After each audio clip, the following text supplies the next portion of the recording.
Michigan, Mississippi, South Dakota, Tennessee, Utah, and Vermont. Must be at least 21. Please drink responsibly. Amazing deals are happening now during SpringFest at Lowe's. Get up to 40% off select major appliances. Plus, save an additional $100 on every $1,000 you spend on select major appliances. And get 5 bags of Stay Green Premium Color 2 cubic foot mulch for just $10. Lowe's. We help. You save. Valid through 4/2. Selection varies by location. While supplies last. See Lowe's.com for more details and qualifying items. Excludes Hawaii. Discount taken at time of purchase.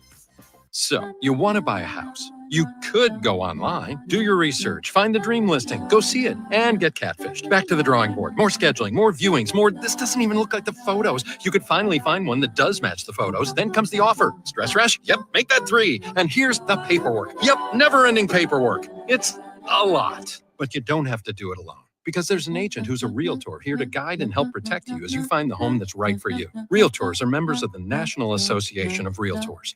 Right by you. You ever try fixing your car and realize you're missing that one part? Yeah, been there. That's why eBay's my go-to.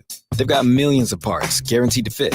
I'm talking brake pads for when yours have seen one too many miles of stop and go.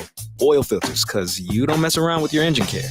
Even got this cold air intake on my watch list. I might just go for it. To keep the ride cool and your DIY streak hot. Find all the parts you need at prices you'll love. Guaranteed to fit every time. eBay. Things people love. Eligible items only. Exclusions apply. Ready to shoot your shot? Log into BetMGM and make your picks in our March Matchups $250K Pick'em for your chance to win a share of bonus bets. It's free to play and easy to get started. Just log into your BetMGM account and predict what will happen at different points throughout the college basketball tournament. You'll earn points with every correct answer, which gives you a shot to win a share of bonus bets. That's right. Just pick what will happen throughout March Matchups, and if you make enough correct picks, you'll win a share of the $250K in bonus bets. You think you know college basketball? Log into BetMGM and make your picks to win a share of $250,000 in bonus bets. It's free to play. BetMGM and GameSense remind you to play responsibly. See BetMGM.com for terms. 21 years of age and older. Kansas only. Existing customer offer. Subject to eligibility requirements. Rewards or non-withdrawable bonus bets that expire in 7 days. Please gamble responsibly. Gambling problem? Call 1-800-GAMBLER. In partnership with Kansas Crossing Casino and Hotel. The KFH Studios, powered by Devon James Injury Lawyers. Call 888-8888. That's 888-8888.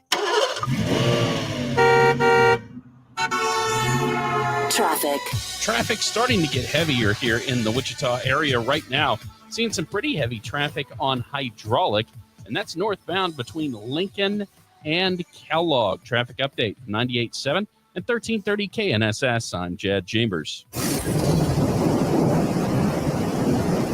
Weather.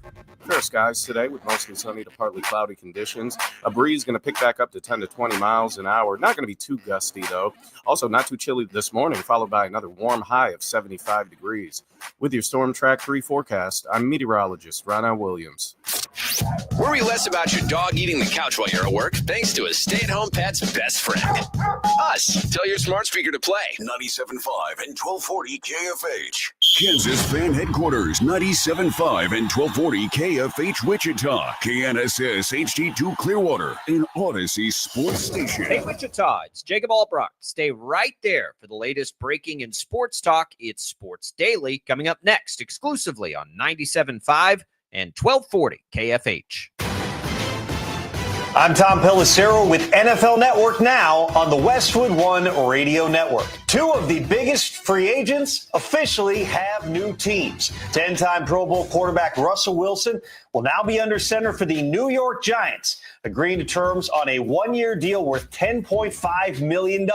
It could be worth up to $21 million with incentives. Wilson joins Jameis Winston and Tommy DeVito in their quarterback room, and the Giants still could add another quarterback with the number 3 overall pick. At age 36, Wilson enters his 14th season and now is on his 4th team in the past 5 years. Meanwhile, Stephon Diggs, the 31-year-old wide receiver, will be playing in Foxborough with the Patriots next season. He gets a 3-year deal worth $69 million. After a successful visit to New England, including a physical, he will be a top target for Drake May. This has been NFL Network Now on the Westwood One Radio Network.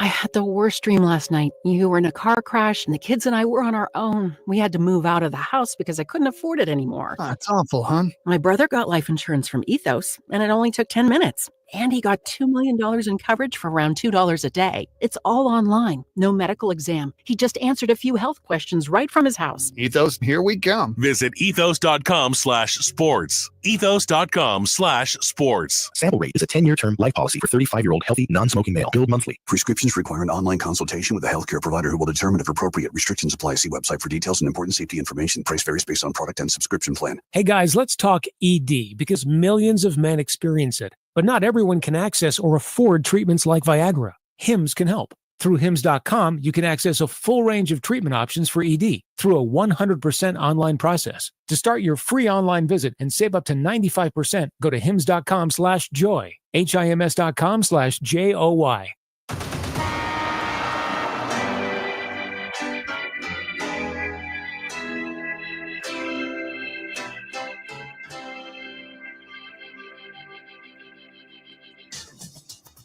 Now, from Wichita's most listened to sports radio, 97.5 and 1240 KFH. This is Sports Daily with Jacob Albrock and Tommy Kester.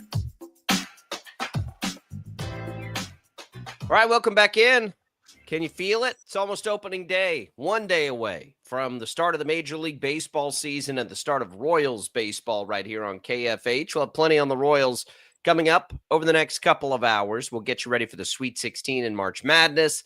The NFL free agency season is sort of heating back up. A couple of big significant signings yesterday.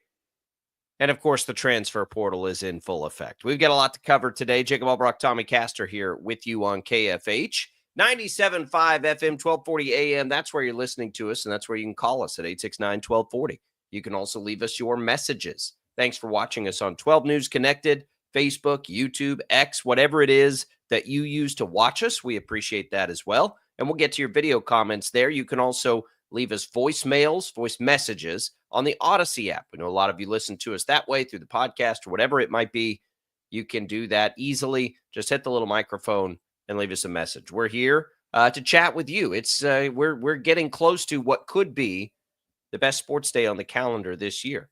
The start of Major League Baseball, the start of the Sweet 16 on a collision course. And here we go. Welcome in. Max Power Producing. That's Tommy Castor. Hey, Tommy, good morning.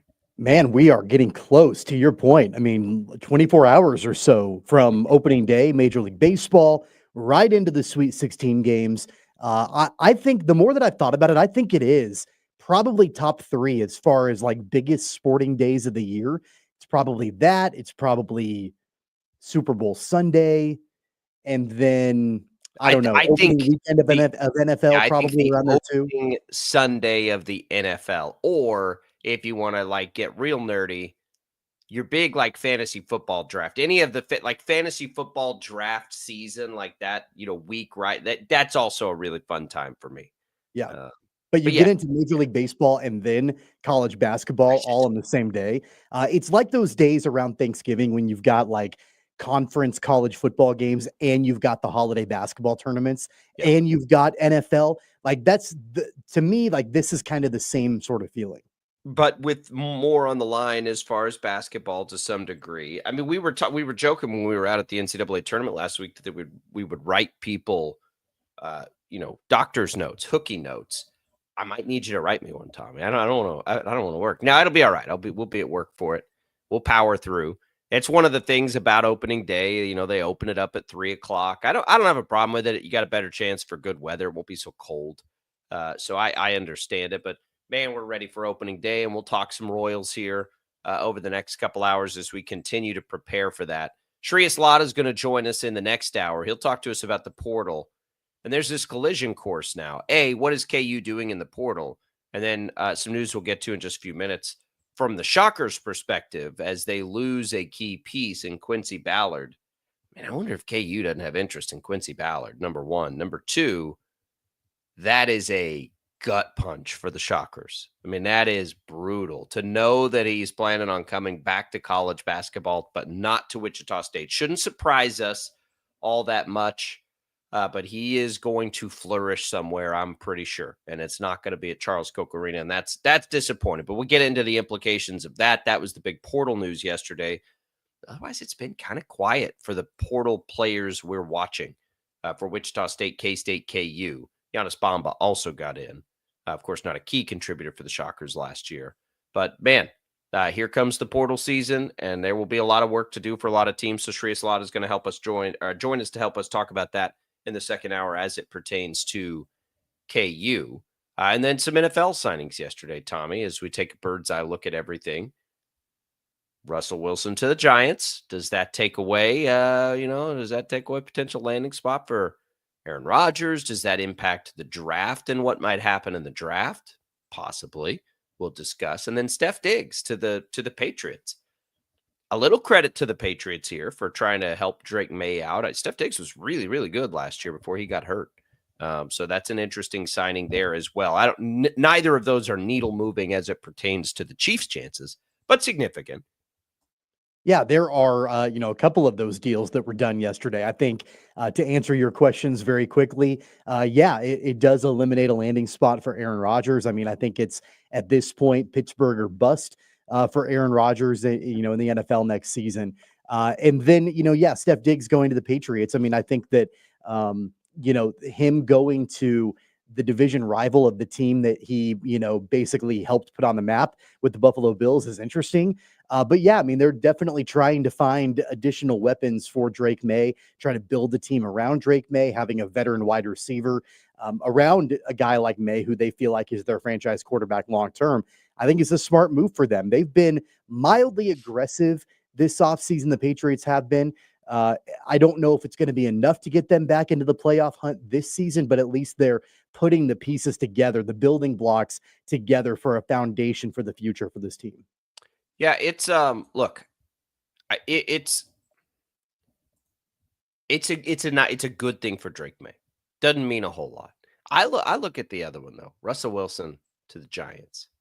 It's not just that Rodgers has only one landing spot potentially. What else are the Steelers going to do now? Russell Wilson's off the table. Well, yeah, and Justin Fields has been off the table for a minute now. It makes them as desperate as Aaron Rodgers potentially. Like, what are they going to do?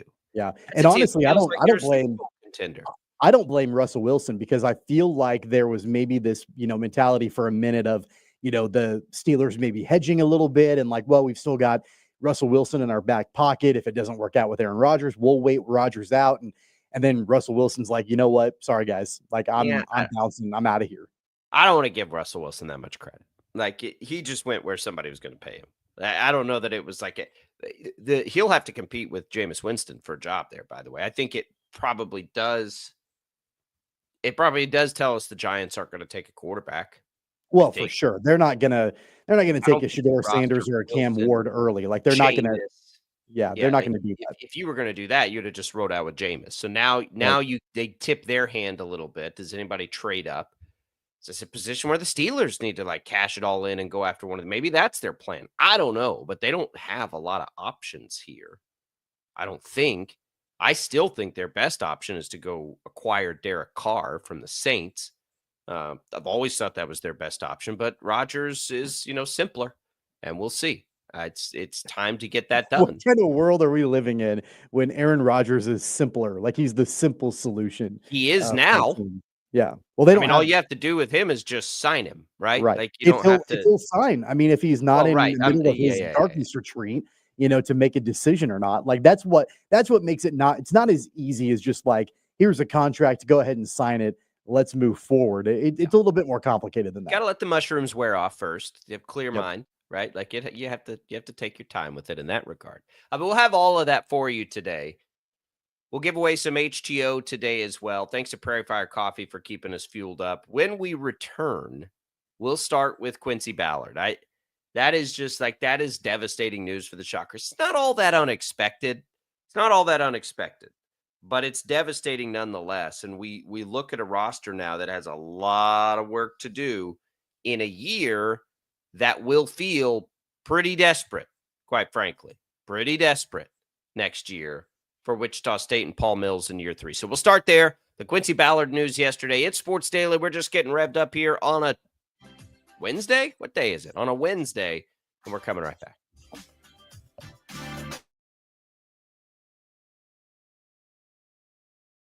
66 counties, 4 regions, and 1 weather team that you can trust. Find Storm Team 12 every weekday at 5:30 on the KSCW. Whatever the weather and wherever you are, Storm Team 12 is zooming in, going zone by zone to give you a more in-depth look at the forecast and some science behind the storms so you know more.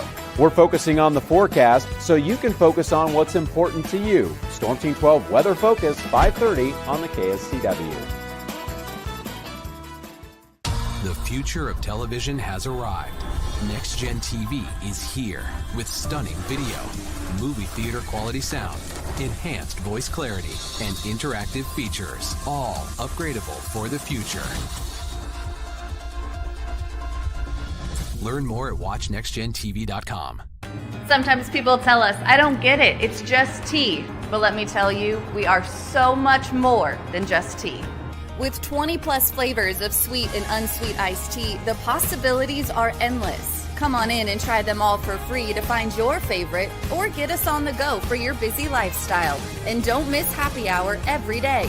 So the next time someone tells you it's just tea, tell them to come by and find out why we say, drink tea, be happy. It's the canvas of our imagination. They tell a story. Clouds affect the events of your day. Sometimes they growl, sometimes they inspire, but they're always the messengers of nature's mood, written in the sky. Storm Team 12 understands the language of clouds. We're dedicated to decoding their message so you know what to expect. Behind every cloud, there is a story waiting to be told. Trust Ross Jansen and Storm Team 12, alerting you first to the impact on your life. When you need help, remember, you're not alone. We are here. We are neighbors. We are together. We are Kansas.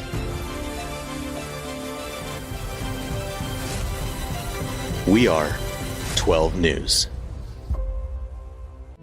What is GMFB Overtime? It's Peter, Jamie, Kyle, and Akbar breaking down the NFL 5 days a week. It's okay to be excited. It's this, that, and a whole lot of... It's football for everyone. Weekdays at 10 a.m. on KSCW. Are following a breaking update. Every day, all day, stream the stories that have you talking near and far. Whoever is behind the wheel of this bus is not stopping. From hundreds of local reporters and meteorologists spanning the country. Chaos here this morning at the UW campus. Search LNL for the all-new Local News Live streaming app. Make yourself known now. 831001 in traffic pursuit. Oh my God, here. Investigate TV Plus begins with real people. We investigate stories that impact you and inspire change every day. Something is broken. Real problems. Why are they hiding it? And real solutions. My daughter was dying in front of me. What was your reaction when he said that? Investigate TV Plus, weekdays at 3:30 p.m. on KWCH. Sometimes people tell us, I don't get it, it's just tea. But let me tell you, we are so much more than just tea. With 20 plus flavors of sweet and unsweet iced tea, the possibilities are endless. Come on in and try them all for free to find your favorite, or get us on the go for your busy lifestyle. And don't miss happy hour every day. So the next time someone tells you it's just tea, tell them to come by and find out why we say, drink tea, be happy. Mornings are busy. We're here to make your mornings better. We report the stories that affect you. 3 more hospitalized from contaminated apple juice just a day after the FDA issued a recall. We're here to make your mornings better. Closing east and westbound lanes of K96 for repairs. With 12 News, you're prepared for your whole day. Scattered thunderstorms across the state into the afternoon. Stay a step ahead with 12 News this morning on KWCH and KSCW.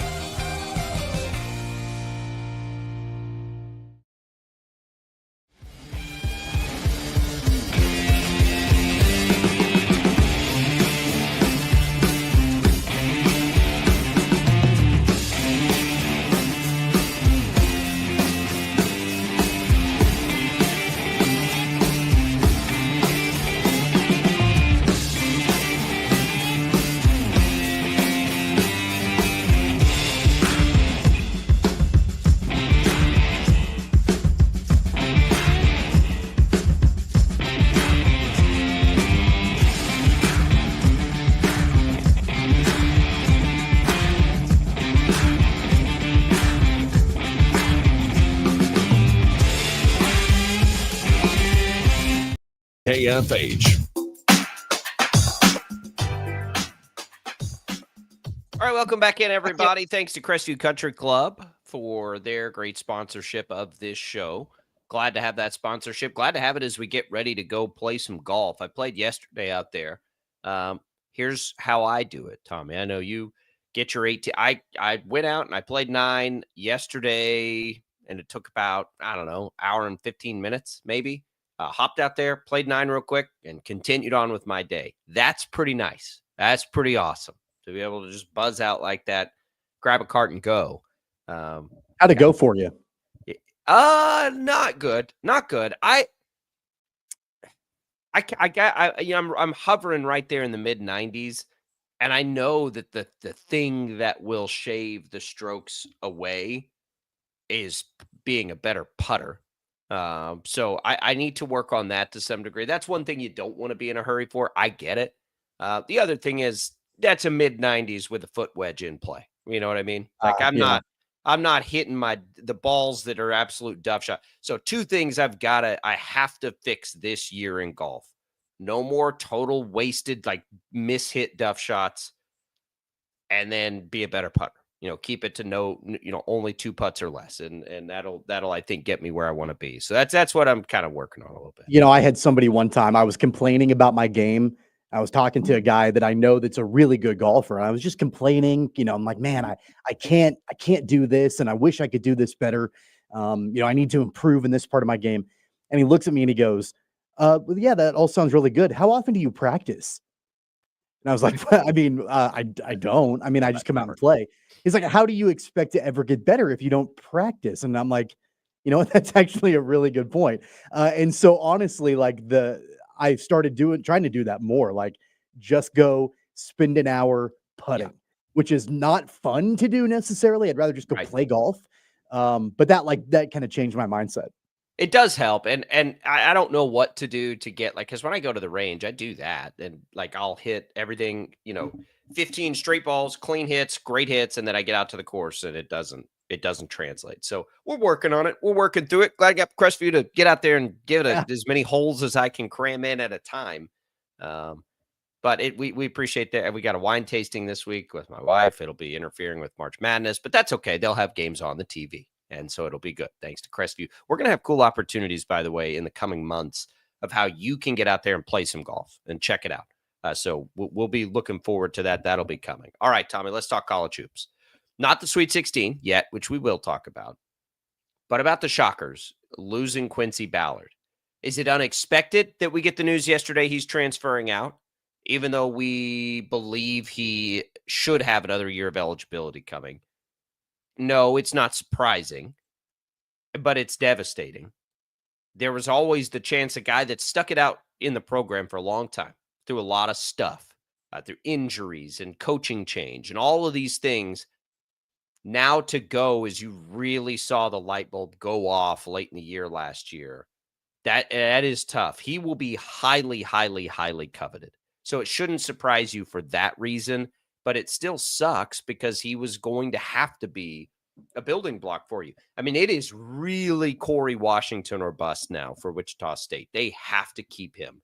They just don't, that depth that they returned a year ago, that retention,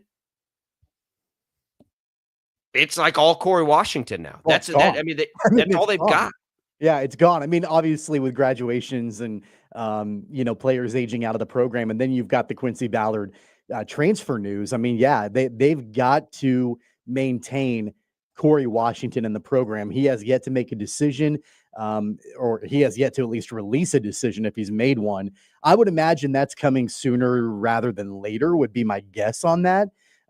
Just because the portal is heating up and a lot of players they've either already made their decision to leave their school or they're knocking on the doorstep of doing that. But to your point about Quincy Ballard, yeah, I mean, he's absolutely a cornerstone of this team, of this program, and had been a guy that you could build on as a reliable piece in that front court. And now you don't have that. And I think it's a combination of things.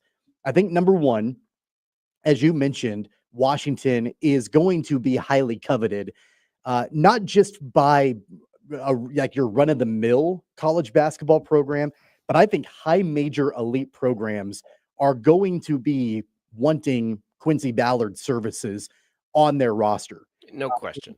And so I think that the allure of that, the pull of that, is probably something that, it's hard to ignore if you're Quincy Ballard and if you're his agents and, if you're the people that are, guiding him, that's hard to resist. And then along with that comes more than likely probably more money than, I'm sure Wichita State can probably give him. That's a guess. That's a speculation. I don't know for sure how much money, are in the coffers of the Wichita State NIL versus what he could probably go out there and land with another program. That's just a guess of mine. I don't know, and I'm not going to sit here and say that I think that that was the driving force behind it, because we don't know what the motivation is of this kid. But I think that more than anything, it's the allure of playing for another high major program. It's not the first time that something like that's happened to a Wichita State player, and it won't be the last time. Well, no, and look, like there's a lot of opportunity involved either. I don't think anybody can look at Quincy Ballard and challenge his dedication to the program. He is a senior. He might find another year of eligibility, go to use it somewhere, but he gave the Shockers a lot of years. He stuck with them. They stuck with him on, through some injury things, and he had a great year last year. And he stuck with them in the middle of a coaching change. That's correct. So nobody should challenge Quincy Ballard's dedication to the Shocker program. Great Shocker, one of the great bigs, honestly, of all time. All that being said, don't you feel like there's more production there for Quincy Ballard? And I think that probably has something to do with it as well. For whatever reason, like I imagine, and we'll ask Shreyas Laddha, like I imagine somebody with his athleticism and body type in the KU offense over the years and seeing like what they've been able to do at that spot with that kind of player. Like I think there are going to be interesting opportunities out there for Quincy Ballard. And yeah, there are probably going to be financial things out there for Ballard too. We don't know that. That's the hard part to know. It's a speculation. Like you can look at right. The NBA or the NFL, and you can tell exactly like this player went to do this to go get X amount of dollars. That we don't really know that in this world. But I mean, along with playing potentially for an elite program nationally, you would think logically there would be a good amount of money coming along with that, maybe more than what Wichita State could pay him. Sure. And maybe not. When we know the NIL is in a better position than it was 3 or 4 years ago when they basically didn't have one. Right. So like that part of, and retention last year reminds you that NIL is in a pretty good place, right? They brought all these guys back. Ballard, I would imagine that Ballard's is more to do with like opportunity to go do something special. If you want to play in the NCAA tournament, if you want to do all of those things, it's going to be less of a stretch if and when he lands somewhere else. So I get it, and it's fine. He's been a great Shocker. It sucks though for this program because they needed to build around him next year. They will have to basically replace at best 80% of their starting lineup from a year ago. We were hoping it'd be 60%, right? And now it's 80%. And so that part of it gets really, really difficult to swallow if you're a Shocker fan, because now you're in year 3 with Paul Mills. Like this has got to be the year. 8th place in the American's not going to be good. I don't care who's on the roster. Year 3 of the program, 8th place in the American's not going to be good enough next year. So there is a lot of added pressure now to go and get it put together quickly. There's that pressure for coaches all across the country. Like that pressure exists everywhere. It's not unique to Wichita State, right? Like it's what everybody's dealing with. Unfortunately, the transfer portal still opens too early, even after they moved it back a week. We should not be doing this while the NCAA tournament is being played. I don't care what anybody says. And yeah, there's going to be backroom deals made. There already are. Don't care. Doesn't mean you shouldn't at least try. At least like maybe pretend that we're not doing this. Like, no, we cannot. We're not going to start this process until the tournament is done. It is so unfair to the teams still playing and the players playing for those teams.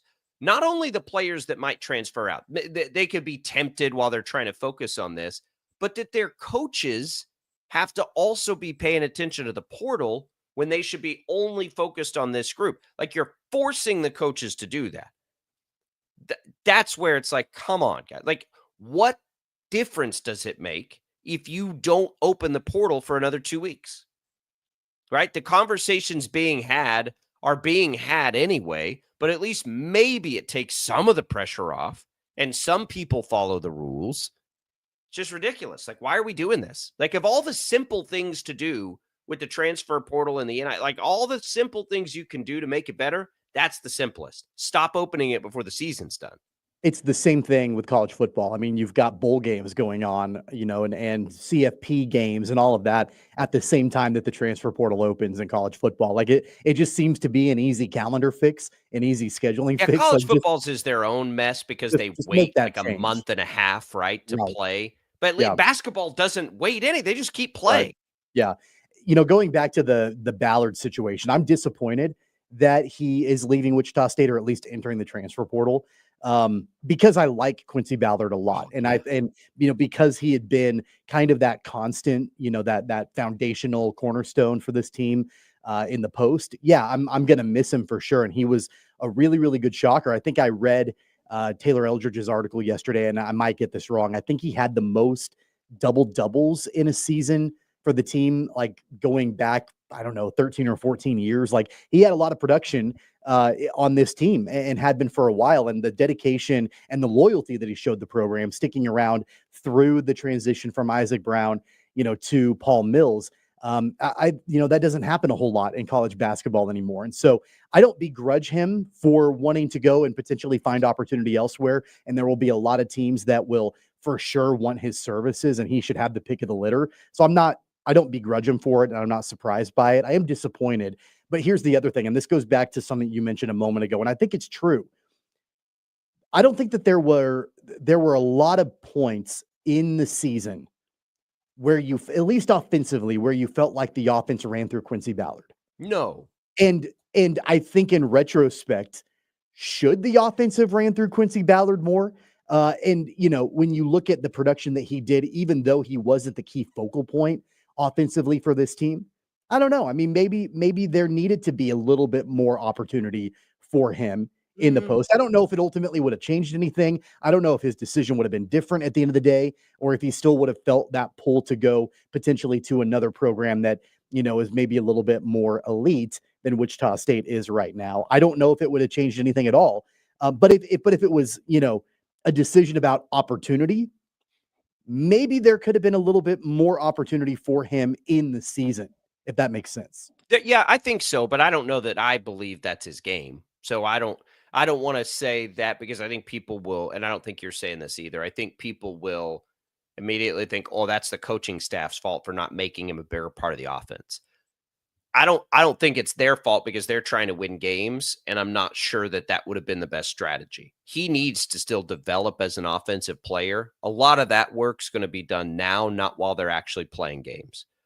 So I will be pretty surprised if Ballard doesn't end up in a place that has a history of taking a position that's not as popular as it once was, right? Like a true center, and teaching him a little offense in the offseason to get him ready for next year. He'll always be a defense rebounding first guy. He's a specimen. That's what he does.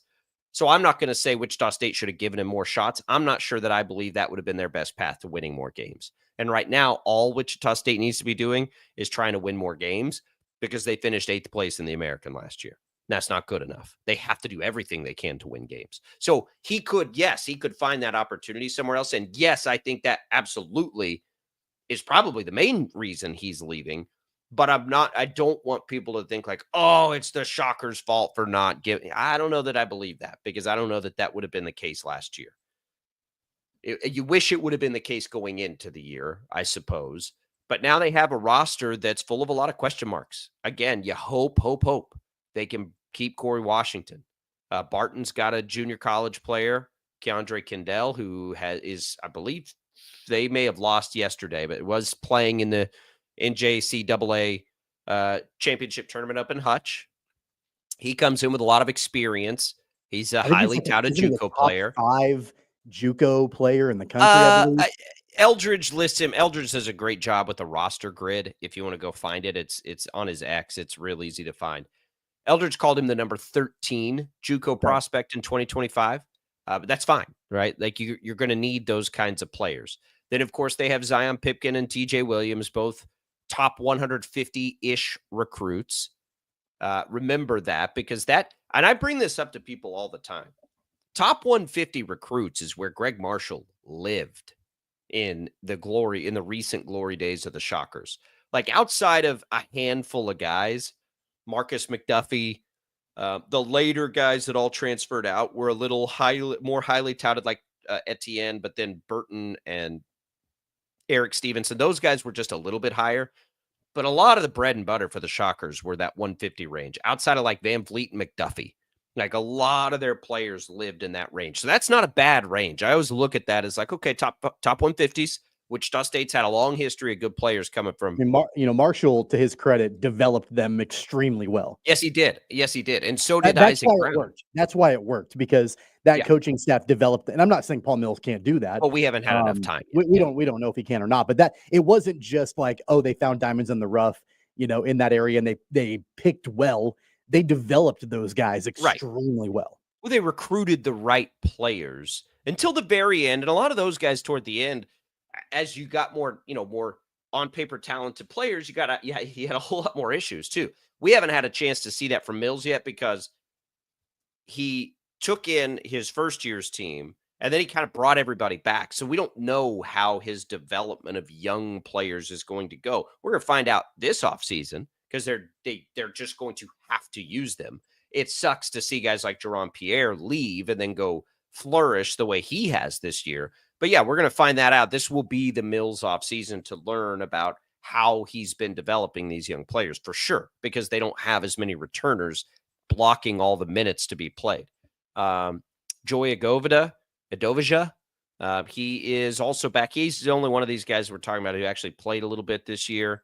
And then you've got the young crew coming in, which includes a couple preferred walk-ons, but then you've got a 3-star that I don't know anything about in Tyrus Rathan Mays. Nothing. I don't recall his recruiting. And then Noah Hill is kind of in that top 150 range out of Sunrise. So those are true freshmen, though. So you've got a bunch of true freshmen, a couple underclassmen in Williams and Pipkin, and then 3 upperclassmen essentially in Washington, Joy, and Kendall. That's a pretty clean palette. You can look at it any way you want to. That there's not a lot, and that's if Washington comes back. Boy, we need that announcement, Tommy. And look, it depends on if you are an optimistic person or a pessimistic person. If you're a glass half full or glass half empty, because it's either a blank slate, and you can, if you're Paul Mills and you're an artist, you can paint your own picture and whatever. So, like, that's the positive way to look at it. Or it's like, man, the cupboard is pretty bare. And so where do you go and make those moves and make the changes to be able to still do what you need to do next season? It's going to be fascinating. I think that there will be opportunities for good transfer players to come in. Sure. But we're going to see who they are. We're going to see, if Portal Paul, as he calls himself, is going to be able to go and actually get some good players to land here. I don't know what to expect. I really don't. Here's what I'll guess. I'll guess it's a lot of players coming up from lower levels, not coming over from the upper levels. He had more success with that last year. See Corey Washington. All right, we'll come back. We'll continue the conversation. Don't go away. More Sports Daily.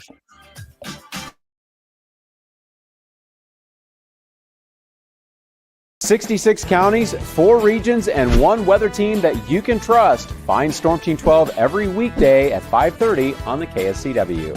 Whatever the weather and wherever you are, Storm Team 12 is zooming in, going zone by zone to give you a more in-depth look at the forecast and some science behind the storms so you know more.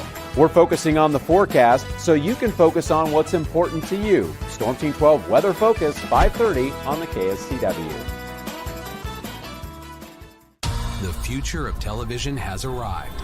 Next Gen TV is here with stunning video, movie theater quality sound, enhanced voice clarity, and interactive features, all upgradable for the future. Learn more at watchnextgentv.com. Sometimes people tell us, I don't get it, it's just tea. But let me tell you, we are so much more than just tea.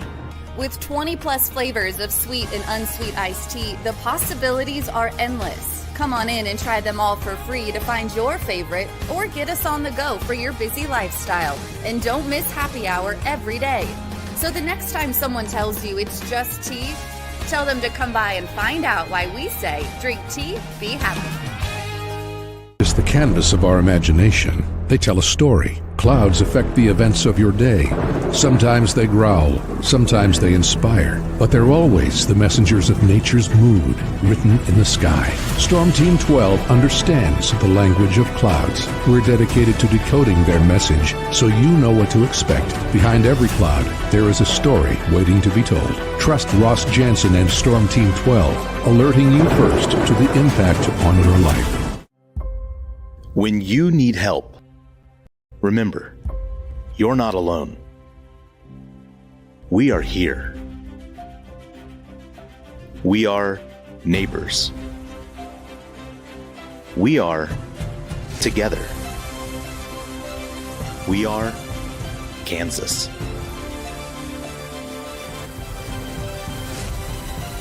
We are 12 News.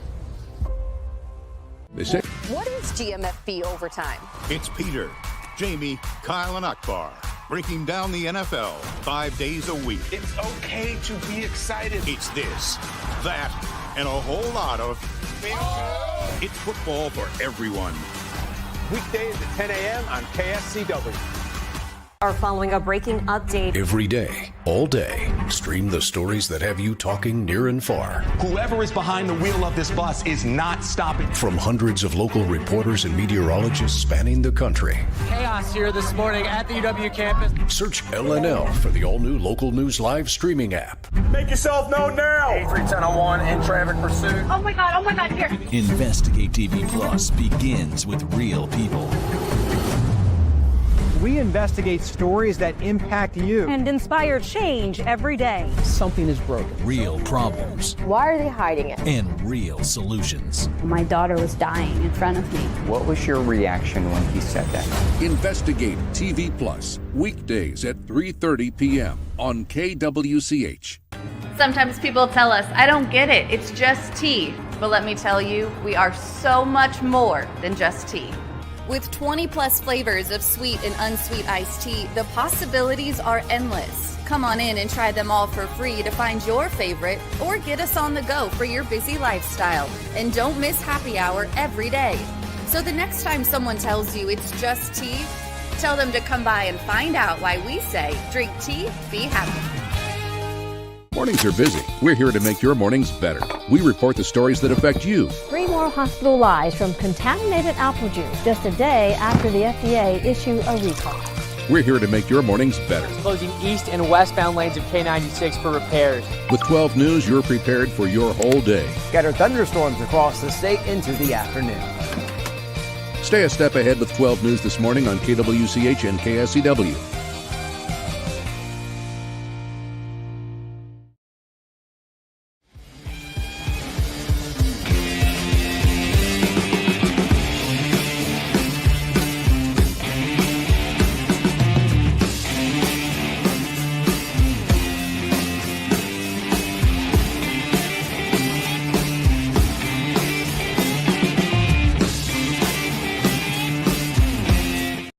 On KFH.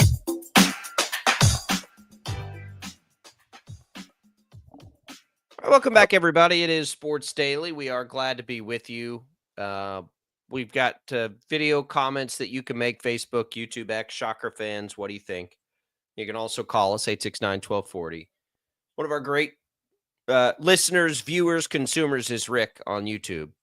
Sometimes I just want to give Rick a hug, Tommy. I just want to find Rick. He woke up on the wrong side of the bed. I think he might be grumpy. Yeah, sometimes I want to give Rick a hug. He does not like the way college athletics are now. He says, I doubt Washington stays. You all think this portal is so great, though. Like, you think this portal's so great. Why don't you marry it? If you think it's so great, why don't you marry the portal? Rick, we love you, man. Like, it's not that we think the portal is so great. Nobody likes it.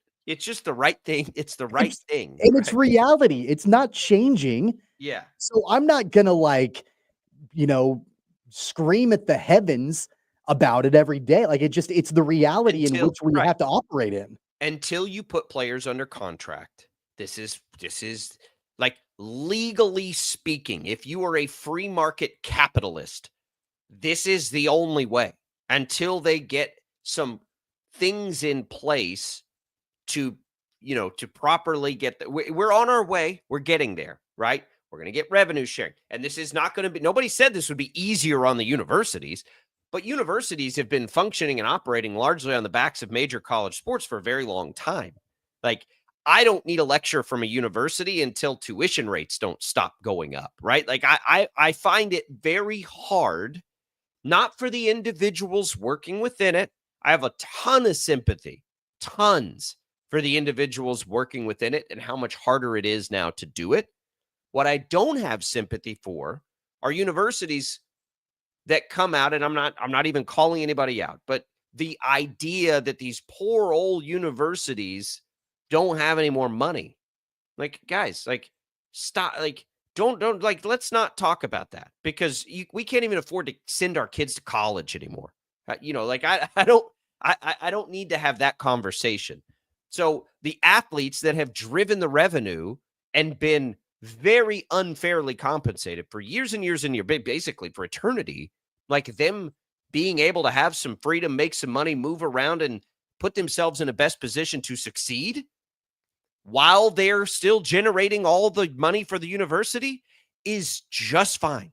It's just fine, right? Like, we don't make our law students not be able to switch schools if they don't like the law degree they're getting from some individual university. It's the most ridiculous thing I've ever heard. On top of that, we don't beat up coaches for leaving and going to another school whenever they want to. Ben McCollum, they're under contract, so I'll beat up coaches for that. Left Drake after a year to take an opportunity to go and coach at Iowa. And there was a buyout, and obviously that was all taken care of and, whatever. But like, there's always been a double standard where you've got these coaches that are able to just bounce around, hop around, do whatever they want to do. There's no like, oh, like they're not loyal anymore. They don't, it's just like, oh, there's a better opportunity. They can make more money. They can go coach a bigger program. All right, cool. Like, they're moving up in their career. No big deal. Go and do that. It should be the same for the athletes. And it is, we're getting to that point. It's not, to your point, I totally agree with you. It's not where it needs to be, but it's at least steps in the right direction. And I believe that college athletics, it's going to get there. I think the reason why it's taking longer and it's so slow is that the NCAA is being drug along kicking and screaming throughout all of this. They don't want any of this to happen. And so they're doing their damnedest to try to make sure that like things don't move and like slowing it down throughout the process. That's what's taking so long. And that's why it's not where it needs to be with the guardrails and all of that in place. But I think eventually, push comes to shove, it will get there. It will get there. It's still going to take time. And all we need to do is what we do with coaches. I mean, it's that simple, right? You put in contracts, and if players break the contracts, they've got buyouts. You want to leave after a year? Great. You can buy it out. You want to get compensated for revenue sharing? The school that you're going to can buy it out. And that, then there becomes a decision. I don't care who buys it out. That's the way it works with coaches. Like the new school buys out the coach's old contract, to be able to have that coach go. Like, and that would make, a decision for the university maybe a little bit more difficult. Like, do we like this guy enough to buy out his contract with his current school, as opposed to like, well, it's free game, we can grab whoever we want to. Well, no, now you've got a decision to make about, do we actually want to spend money, more money than what we would have to do anyway, to buy out the contract of this player that we really want? It solves that issue. All you have to do is put in a simple provision that, with the exception of a coach leaving, right? With the exception of a coach leaving, then I think everyone would like the players to have the ability to leave when a coach leaves. I don't think anybody can test that. And then the other part of it is, you get together with conferences, you tie it all together that way. And then if there's tampering, which there very clearly is, which is probably the biggest issue of this, now you've got like legal binding documents, so you can go sue somebody. You want to call our players while they're under contract for us this year? Great. We'll come after you in a lawsuit. You know what I mean? Like I don't want to say simplest because that is insanely naive of me. That is not the right adjective, but it is the easiest to comprehend of all of the things, the way to handle this. You put players under contract. If they want to break their contract, there are financial penalties to do it, just like the coaches. And you do it based on conference, I think, right? I think you do it based on the league. Here's how this particular league's contracts are structured. That's the only way. But as far, like I think the transfer portal is annoying. Like I don't as a fan, I don't like it. I don't think any fans like it. But as a human and as a working professional, like you cannot hold these players hostage like this anymore. And that's why why they lose every time in court. Every single time they lose for a reason. And until you get proactive with it, they're just going to keep losing. And they're going to keep losing, and these court battles are going to keep coming. You might as well just get out ahead of it. Like, sit down with all the people in play, sit down with the leagues, sit down with the NCAA. You're going to have to get lawmakers involved. And here's how this works. Here's how this system needs to be put in place. We'll change it down the road, but here's how it needs to happen. We can't continue to have this level of tampering. We can't continue to have this level of movement. There is a business interest involved for these universities, but until they bring the players up to relevant players on the business end, they can't treat it that way. They have to continue this novelty that this is still amateurism and all these things. To me, it would be so much simpler if they just didn't treat it as that. Like, it's not amateur anymore. It never was, at least not in the last 50 years, not at the levels of play that we're talking about right now. So treat it as a business. Hey, we've got a major we've got some real big, legal business issues happening with our sports. Like, we got to figure out a way to regulate this a little bit. It doesn't just go, this isn't all player. There are interests of universities that I consider with this stuff too. Like, you put a lot out on the line when you've got boots to the pavement and you're trying to raise funds and you're trying to hire people and you're trying to do all this stuff, and it just walks right out the door scot-free. Like, and how many fewer players would transfer every year, would enter a transfer portal if they knew that they may end up being on the hook to have to pay out a contract, right? Or to find a school that would be willing to buy out a contract. Like, I may have interest from another university. They may say, look, I'd really like to have you, but man, your buyout is too high. Like, we're not going to be able, you're welcome to come and play here with us. But we're not going to be able to afford to buy you out and get you a new contract. And, at that point, well, maybe I'll just stay at the school that I'm at right now. I'm under contract with them. It's not worth it to me financially to buy out that deal.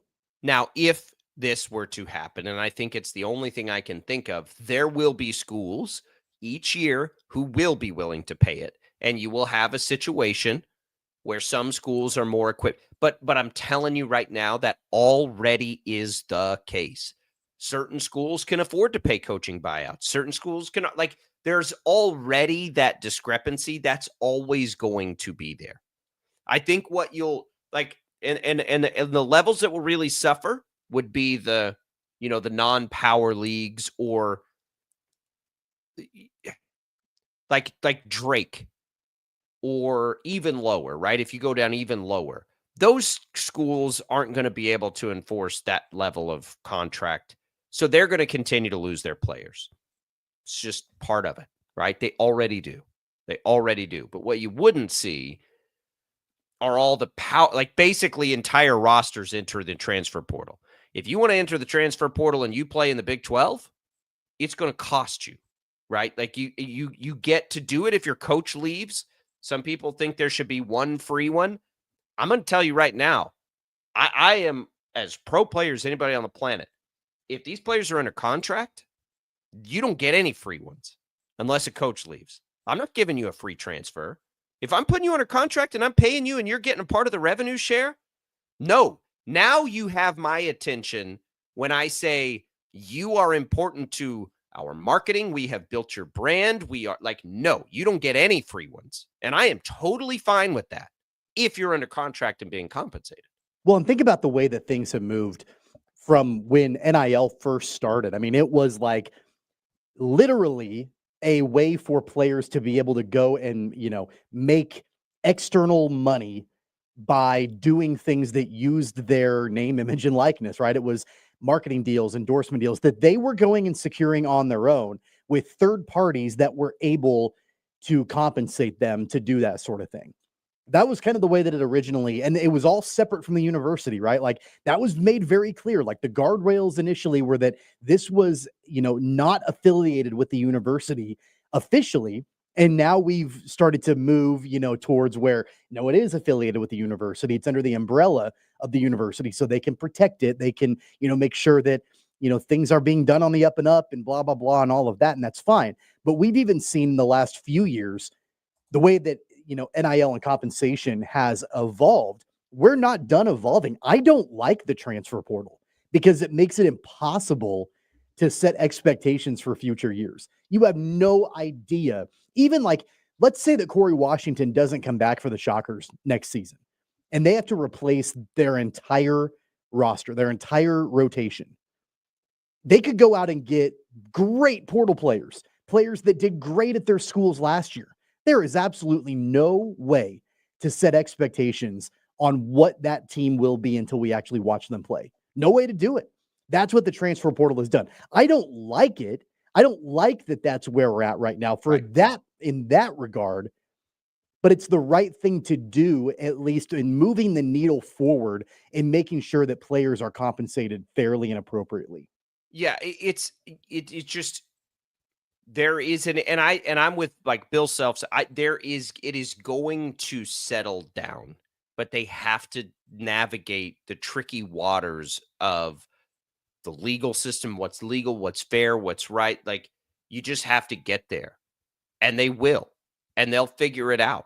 And you're going to see more power go to the leagues than there already is. And whether we're comfortable with that or not, it's the only way this can work. And the thing that we just like, the other big thing that people just have to understand is it's not going to be the same for football and men's basketball and women's basketball as it is for baseball, as it is for rowing. And those other sports can still operate the way that they have. Right? Like that we're talking about two totally different dynamics and worlds here. Maybe it's as simple as the money's just less. I don't know. But we can't stop trying to keep the tennis program and the football program on equal playing fields because they're not on equal playing fields. And they can both coexist, I think, pretty easily. We'll come back. Another hour of Sports Daily coming your way. We got a lot to get to. We'll talk some Royals. We'll talk some NFL. We'll talk some March Madness. Keep it here.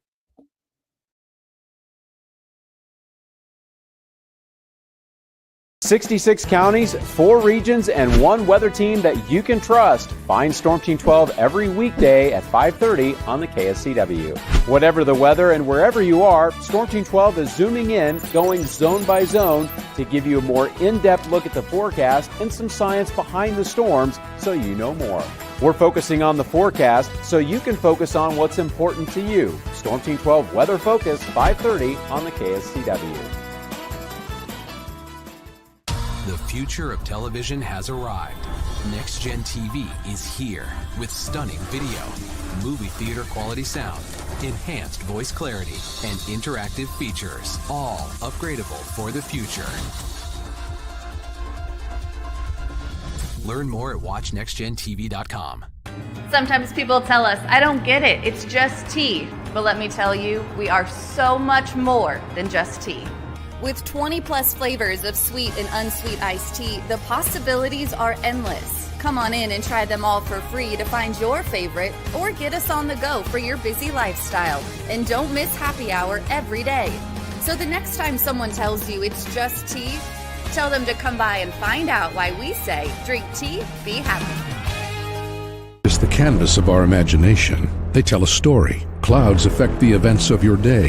Sometimes they growl, sometimes they inspire, but they're always the messengers of nature's mood written in the sky. Storm Team 12 understands the language of clouds. We're dedicated to decoding their message so you know what to expect. Behind every cloud, there is a story waiting to be told. Trust Ross Jansen and Storm Team 12, alerting you first to the impact on your life. When you need help, remember, you're not alone. We are here. We are neighbors. We are together. We are Kansas.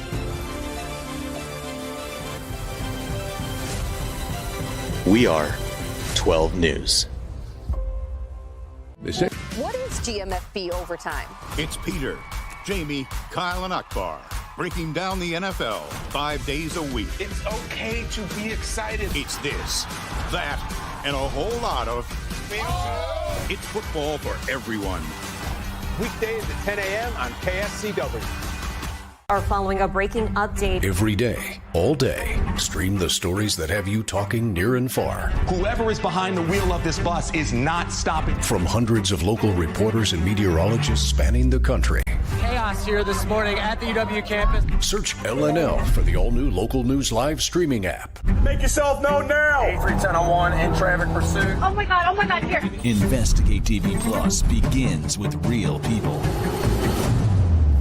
We investigate stories that impact you. And inspire change every day. Something is broken. Real problems Why are they hiding it? and real solutions. My daughter was dying in front of me. What was your reaction when he said that? Investigate TV Plus, weekdays at 3:30 p.m. on KWCH. Sometimes people tell us, I don't get it, it's just tea. But let me tell you, we are so much more than just tea. With 20 plus flavors of sweet and unsweet iced tea, the possibilities are endless. Come on in and try them all for free to find your favorite or get us on the go for your busy lifestyle. And don't miss happy hour every day. So the next time someone tells you it's just tea, tell them to come by and find out why we say drink tea, be happy. Mornings are busy. We're here to make your mornings better. We report the stories that affect you. 3 more hospital lies from contaminated apple juice just a day after the FDA issue a recall. We're here to make your mornings better. Closing east and westbound lanes of K96 for repairs. With 12 News, you're prepared for your whole day. Scattered thunderstorms across the state into the afternoon. Stay a step ahead with 12 News this morning on KWCH and KSCW.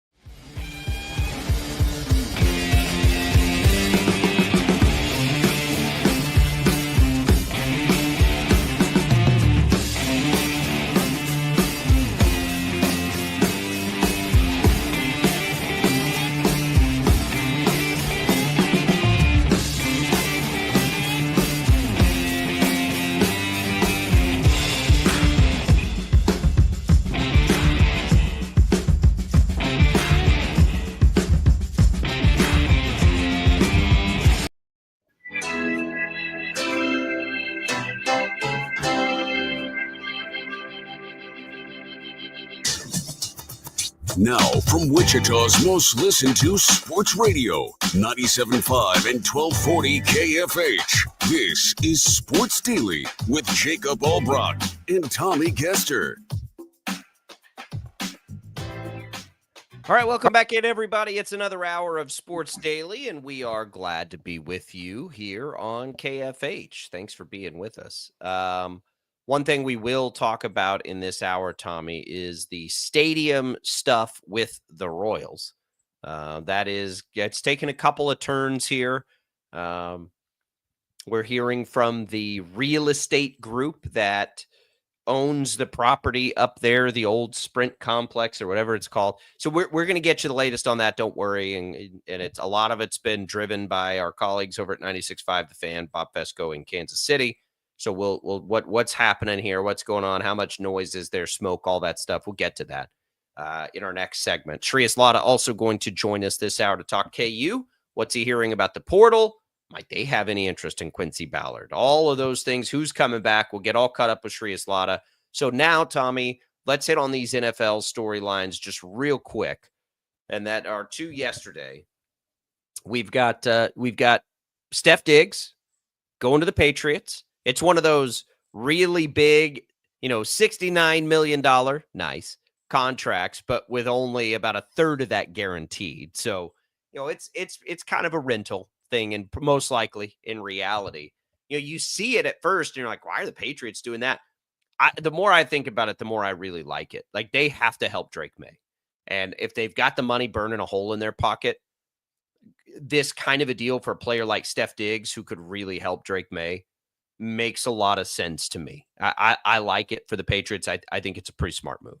And who else, as far as offensive weapons are concerned on that roster, is a proven commodity? Because I mean, there really isn't, right? As far as offensive weapons and playmakers on that roster. I know Max is our resident Patriots expert, and I don't think that there's a proven commodity offensively. Ramondre Stevenson, who had kind of a bad year, right?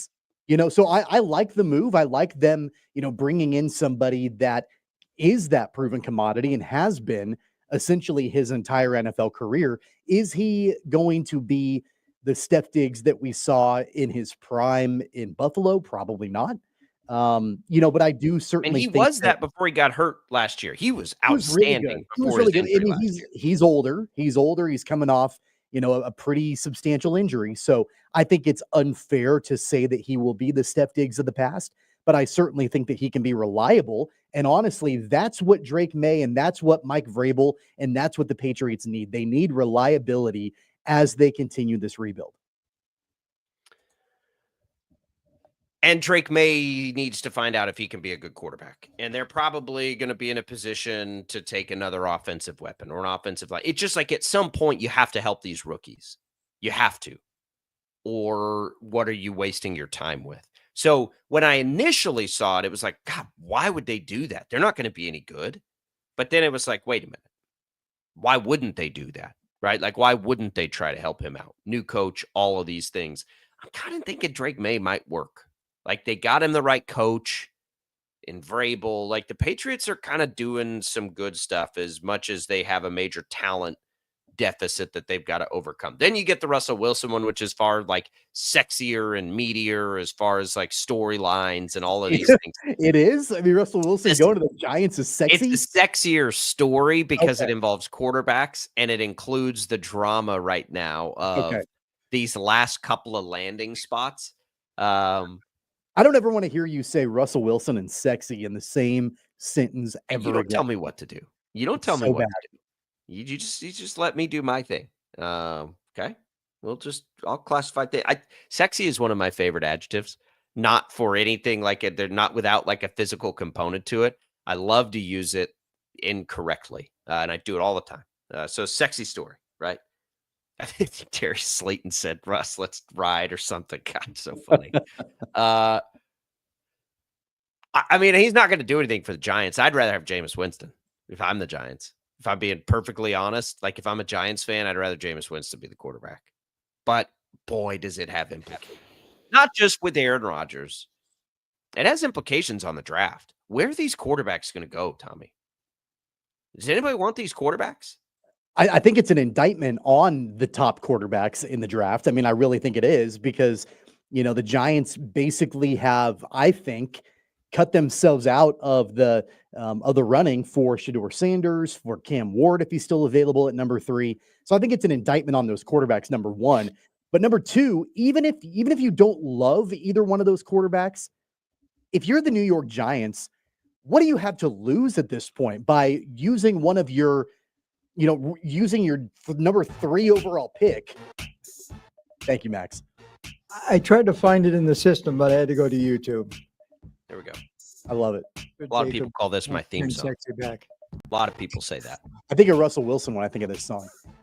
Yeah. I don't know what they're thinking long term. I guess they probably don't love either one of those quarterbacks, but what do you have to lose? Like, you would rather bring in a quarterback room of Russell Wilson and Jameis Winston than taking a swing. And I like, don't get me wrong, I'm not a big Shedeur Sanders guy. I'm not as big as you are, for sure.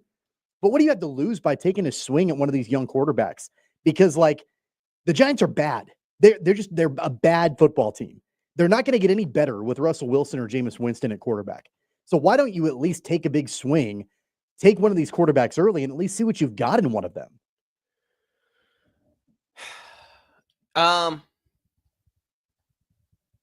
Because if it doesn't work, if they're not your quarterback, then you're wasting a lot of time with them. You know what I mean? Like you have to do it, or you're just wasting your time. If you don't have the right quarterback and you draft a rookie, like what are you doing at that point? Besides wasting your time. And so I think that you have to I think that you have to get it right. So if you don't like the quarterbacks, you don't take the quarterbacks. You do what they've done. I think they're wrong about Shedeur Sanders. I don't know about Cam Ward, but we see this in the draft every year. Oh, they have to take the quarterback. No, you don't. If the quarterback's not good, don't take the quarterback. We don't say that about other positions. Right? Oh, they have to take the receiver that they don't like because they need a receiver. No. You don't take the quarterback unless you think the quarterback's going to be the right player. They clearly don't, I think, or they wouldn't bring in Russell Wilson. In this case, I know that Russell Wilson still has the deep ball ability, and I know that's kind of what he does, and that's about the only part of his game that he still has that's effective, I think. And then you've got Jameis Winston, who's going to give you excitement, whether it's good or bad. He's going to give you excitement on the football field. But I'm sorry, like you've got a young superstar in Malik Neighbors on that team that's electric and so much fun. And you're not going to pair him up with a young superstar potentially in Shedeur Sanders or Cam Ward. You would rather pair him up with a couple of guys at the tail end of their career. Like what are we doing here? What, like the Giants organization has gone from bad to worse, in my opinion, so mismanaged. And I used to be a big Brian Daboll fan, and I'm sure, and Max pointed this out, and I think he's right, Daboll's on the hot seat, the GM's on the hot seat for sure, and so I think they want probably something a little bit safer, a safer play than an unknown play at quarterback with a rookie quarterback or whatever. But man, like you want to get a fan base excited. You want to get an organization excited. But a fan base is excited about a quarterback being drafted for about 5 minutes if the quarterback sucks. Don't you think the Bears were excited for just a minute about Mitch Trubisky? I think they're extremely excited about Caleb Williams because Caleb Williams is good. But we don't know if Shedeur Sanders or Cam Ward is that way. Like we don't know. Like the jury's out on them. I hope that they think they know. My point is that, and I know it's not about getting the fan base excited. It's not about just winning the press conference. But at the same time, the organization needs a little bit of goodwill right now because they've been down in the dumps for quite a while. And here's the point. You have to also look at replacement value as well. Does anybody think that Russell Wilson or Jameis Winston is an upgrade over Daniel Jones? Because I certainly don't think so. Why not just keep Daniel Jones? Well, because he was making too much money. I think that, that experiment, but he's a great example, right? Like if you don't take the right quarterback, it doesn't matter that you took a quarterback. And I'm not saying that I trust their quarterback evaluation skills. I don't, right? Like they had Daniel Jones. I think that Shedeur Sanders is a fine pick at the top of this draft. Like I'm not saying I think they're right. I'm just saying if they don't like the quarterback, they can't take a quarterback. You take the best player that you can take and you roll through a season with Russell Wilson and you have to kick the can down the road. I mean, you can't take Josh Rosen. You know what I mean? Like just because you think you need a quarterback, you have to still get it right. And what this tells me is they don't like either one of those quarterbacks. That's all it tells me. And whether they're right or wrong. I think it tells me too that, number one, I agree with you. They don't like those quarterbacks, but number two, how bad do they think those quarterbacks are if they'd rather have Wilson or Winston at quarterback? I agree with that. And or maybe they love another player, or maybe they love the idea of trading down. I mean, those are viable too. Like if you think you're getting Abdul Carter and he's a generational Myles Garrett type talent, okay, you can sell me on that. and stop. And you don't love but I'm telling you, I love Shedeur Sanders as a prospect. Like, I think he's got a great chance to be what Baker Mayfield is. Let's call it that. If you knew everything about Baker right now that you know, Tommy, would you be comfortable taking him at the top of a draft? Yeah, probably. Yeah, I think I would. Yeah. So, I mean, that's what I see with him. So, all right, we'll come back. We'll continue the conversations here on Sports Daily. Don't go away.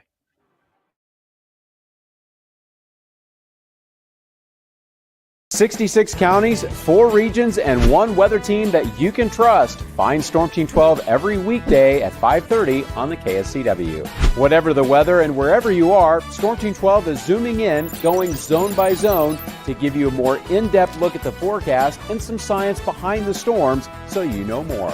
We're focusing on the forecast so you can focus on what's important to you. Storm Team 12 Weather Focus, 5:30 on the KSCW.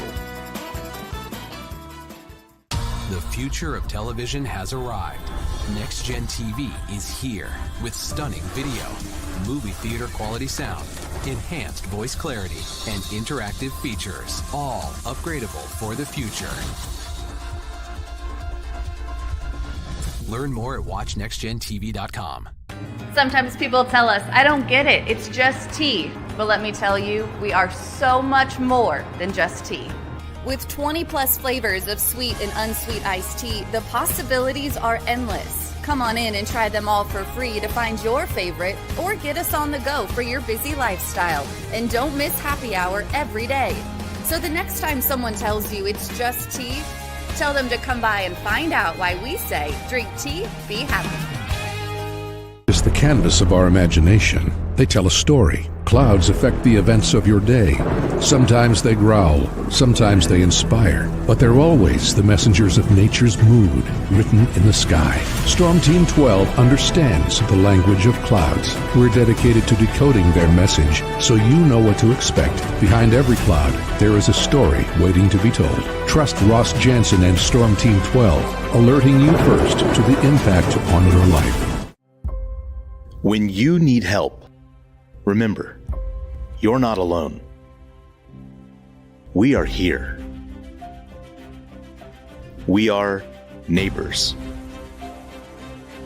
We are together. We are Kansas.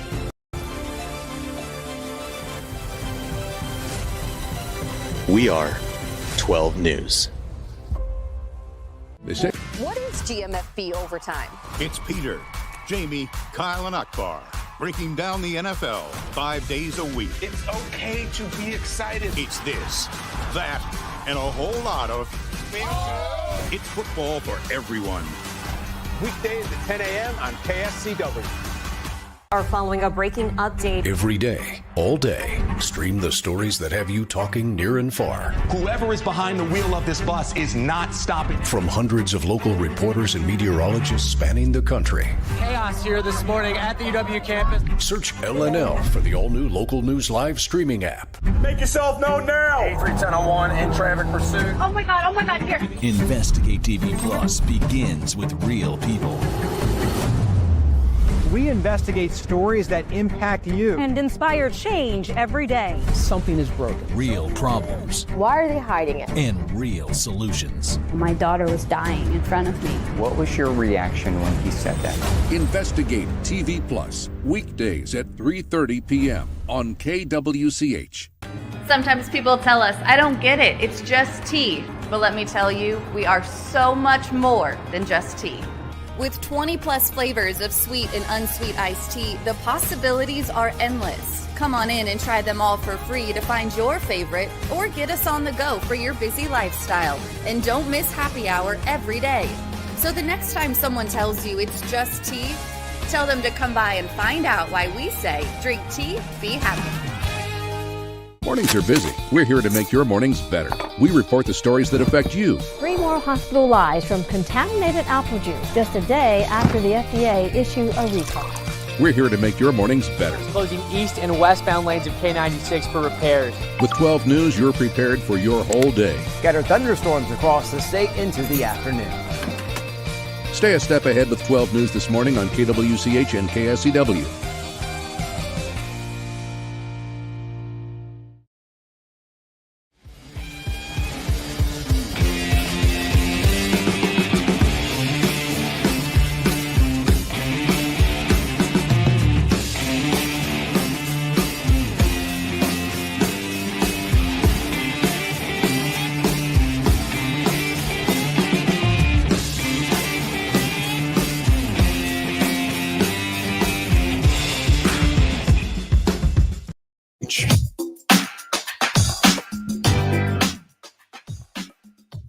Welcome back, everybody. It is Sports Daily.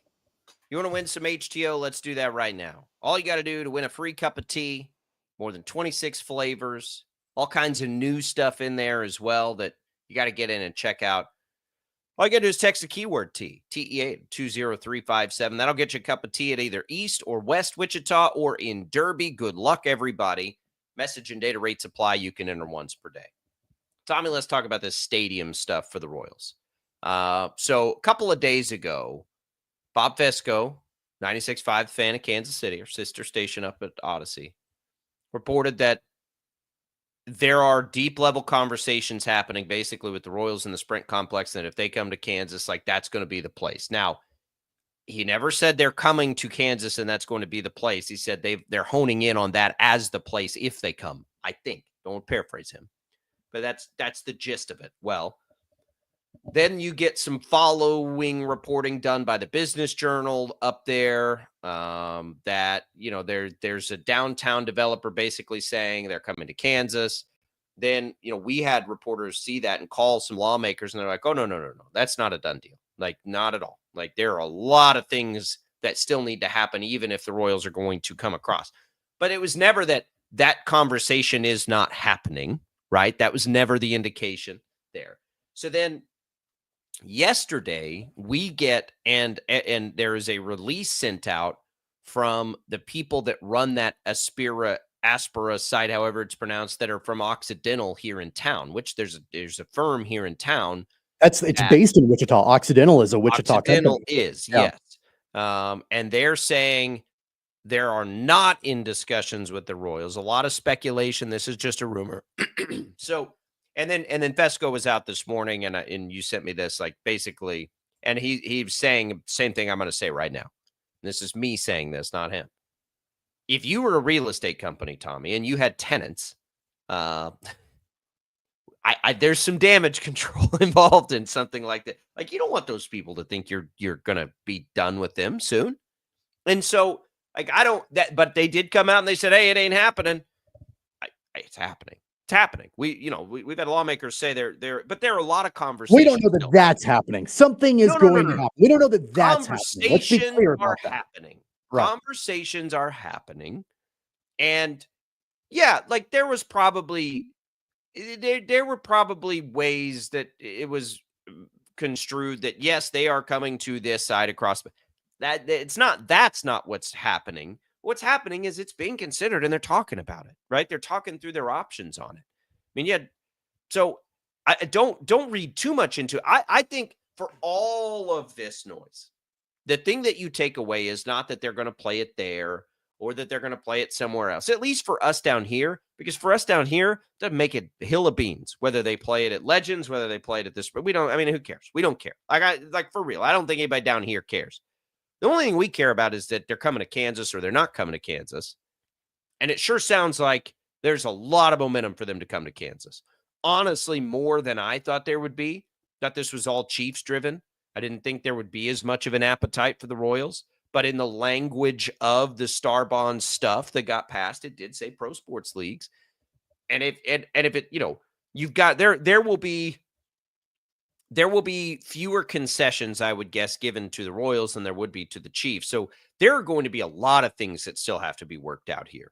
It's not quite as simple as the Chiefs, where it's like, we'll do whatever you want, right? Come on over. Because you'd want the drafts, you want the chance at a Super Bowl, and you want all that stuff.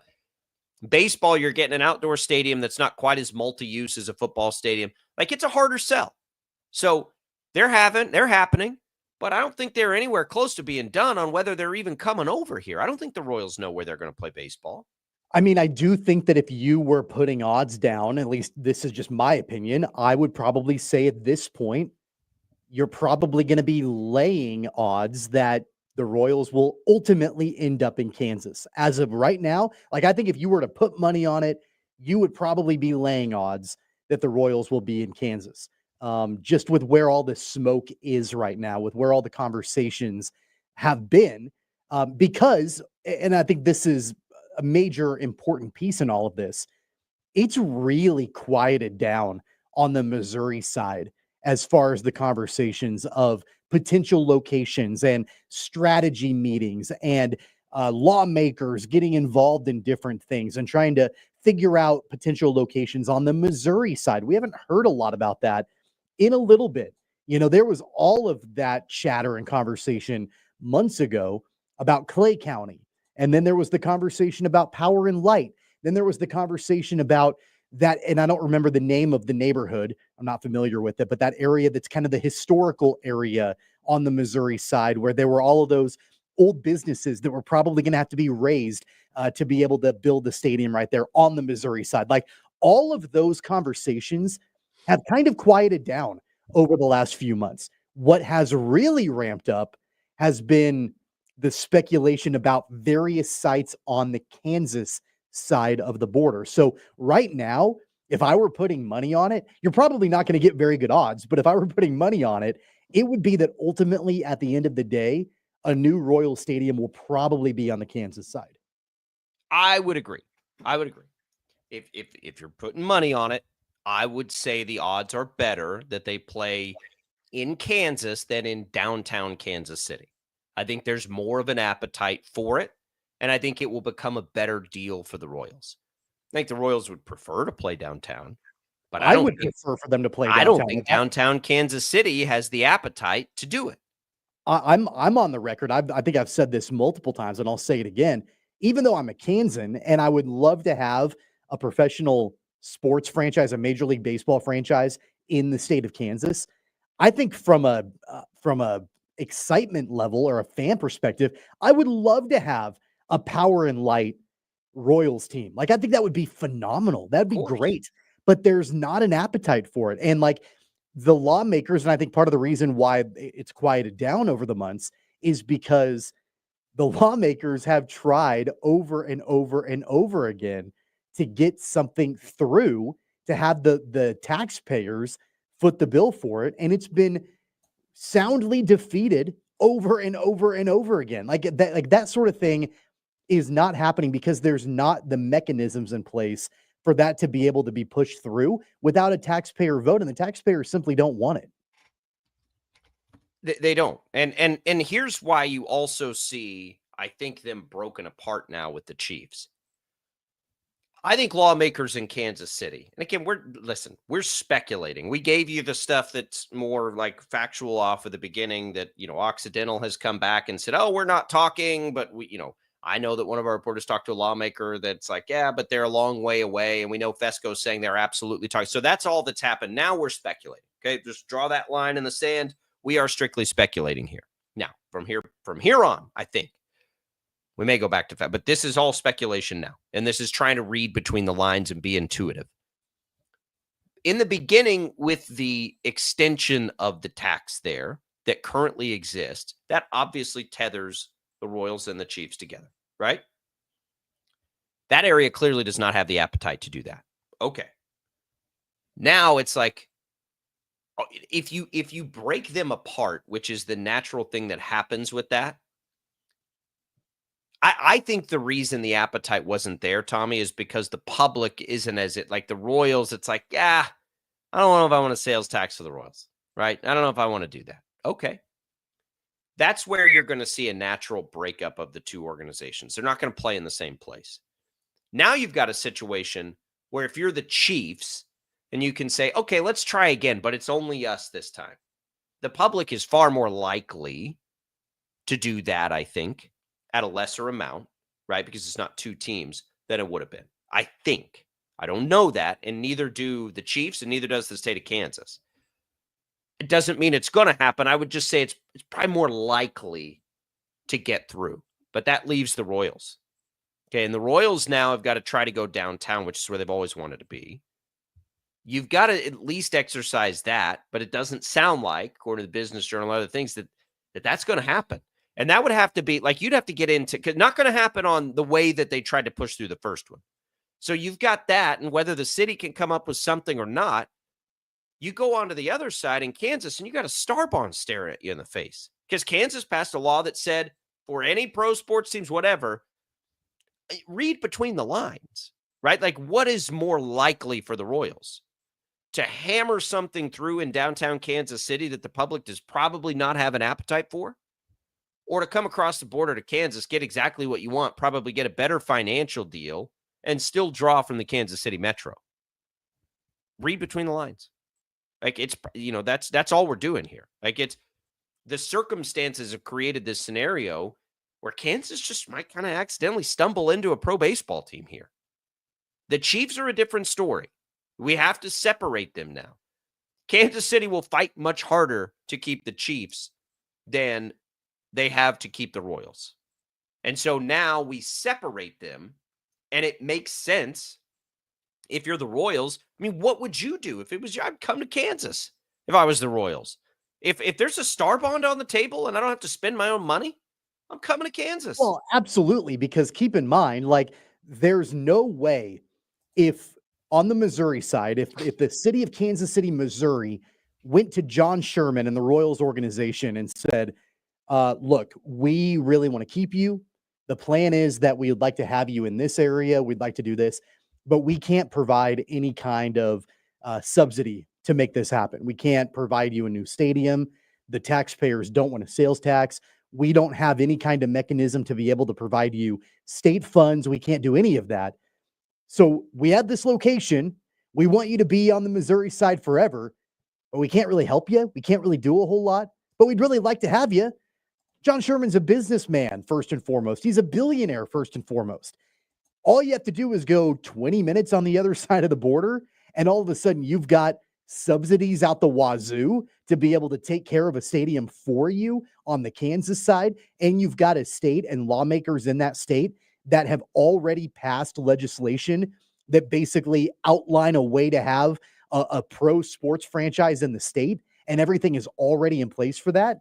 You're absolutely going to go to the Kansas side for that. So as it relates back to what has happened over the last couple of days, yeah, like nobody knows for sure where it's going to happen. Is it going to be the old Sprint campus, Hesperia, or however you say it, at 119th and Dahl? I don't know. I mean, I believe Bob Fesco when he says that there are conversations that have been happening. I don't know how deep those conversations are. I don't blame Occidental management for doing some damage control to make sure that their tenants are not panicking because all of a sudden there's reporting that they might lose their location. Is it going to be Legends? I don't know. There's already a star bond in the Legends area, so I don't know if that takes them out of the running or not.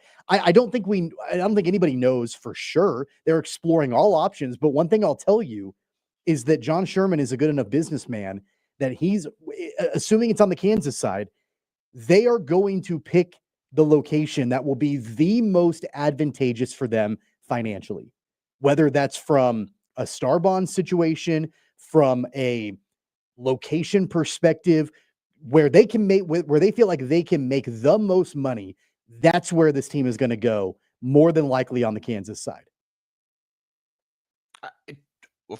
Always, that's what they were going to do. Always, always, always, always, always. Right? Always. That's what they were going to do. And so if that's 119th and Null, if that's where they feel like they can make the most amount of money, okay, so be it. I don't think they're at that point yet. No, so be it. Yeah, they're not at that point yet, but that's where we get into this, right? Is it that side? Is it? And I don't know that. That's a good question. That's a good way to look at it. Where will they make? Where will it? Oh, that's a good question. I mean, their cost, I think, to do it is probably less in play than the state's desire to put them in a particular place. I think, when the star bond's on the table, it's probably going to be less about what the Royals want to do and more about where the state wants to put them.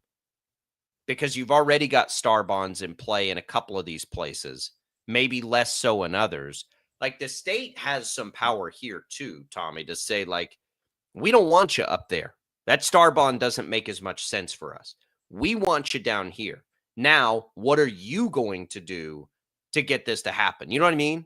Like, I don't think it's as simple as the Royals can come over and just go cherry pick what they think is their favorite place. Because if the state's going to put in a star bond, you have to, as a state, say, this is going to generate enough money, right, through taxes, through a special tax, a use tax, not an income tax, to generate and pay for itself.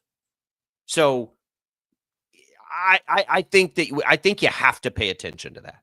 I think, and we'll see. And again, this is all the speculative part. This isn't, if I'm a lawmaker right now having a conversation with the Royals, quite frankly, I don't really care where the Royals want to put it in Kansas. We're already going to give them a ton of money. We're going to tell you where we think your placement does our state the most good. And certainly the Royals will have something to say about it. That's not what I mean. But what I mean is, if there is any power from the state, that's got to be where it is. If you're the state and you're a lawmaker and you're going to rubber stamp this, you cannot let them just come in and put it somewhere where you don't think it's going to pay itself off. You can't. You cannot do that. No way you can do that. Right? Like you can't. I think you have to make sure that wherever they end up in the state of Kansas, that Kansas has to be very, very cautious that they're not reckless with it. And I don't think that they have been reckless with this pursuit of whether it's the Royals or the Chiefs. But I do think that there is the risk that you could go from being aggressive to being reckless. If you just start throwing star bonds out there, like candy, right? Like at that point, then it becomes a risk to the state of Kansas. And I'm not well versed enough in state finance and taxes and that sort of thing to be able to tell you where I feel like that line is from being aggressive to being reckless. I don't think a pursuit of the Royals across the border in Kansas in general is reckless. I certainly don't think a pursuit of the Chiefs on the Kansas side is reckless. But I do think that if you don't have discipline with it, you can't just basically say, "Hey Royals, hey Chiefs, we'll give you whatever you want to come over here. Like we just want you in Kansas, so we will give you everything you could ever want." I'm not sure that's the path. I do think that you're in an advantageous state because you know that your counterpart across the border can't match what you can do as far as star bonds is concerned. So that does give you a leg up. So I do think that from a negotiation standpoint, I think you can be a little bit firm on the needs from your state. So I don't exactly know. Again, I'm not well versed in this enough to know. I think that you can be aggressive, but you can't be reckless if you're the state of Kansas either. And they're not going to be with the Royals. They'd be reckless with the Chiefs. Make no mistake. The upside is high. With the Royals, you can be very specific with what you want to do. I would be if I was a lawmaker because it ain't my money, right? Like, where can we put the Royals that they will benefit our state if we are going to gift them this star bond? So we're a long way from anything. But this has all been being talked about a great deal this week, right as we get ready for opening day for the Kansas City Royals. That's tomorrow, and we can't wait for it. We're going to do a full, deep dive extravaganza with the Royals tomorrow that we're really looking forward to. Still to come today, we have Shreyas Laddha joining us next, and boy, I'm excited about it. I want to know, Tommy, I saw his art, who's coming back? What is the latest here? I'm not ready to say who are they going to bring in yet, except I do want to ask about Quincy Ballard. I want to know about who's coming back, right? We can at least get to that point, right? Who will be there next year? What is the foundation of this team look like? We'll do that next. Shreyas Laddha, our KU Insider, joins Sports Daily when we return.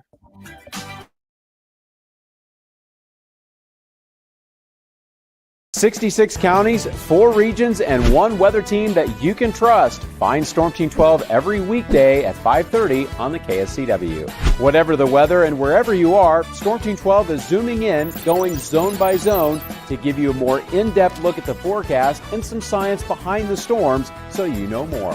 We're focusing on the forecast so you can focus on what's important to you. Storm Team 12 Weather Focus, 5:30 on the KSCW. The future of television has arrived. Next Gen TV is here with stunning video, movie theater quality sound, enhanced voice clarity, and interactive features, all upgradable for the future. Learn more at watchnextgentv.com. Sometimes people tell us, I don't get it, it's just tea. But let me tell you, we are so much more than just tea.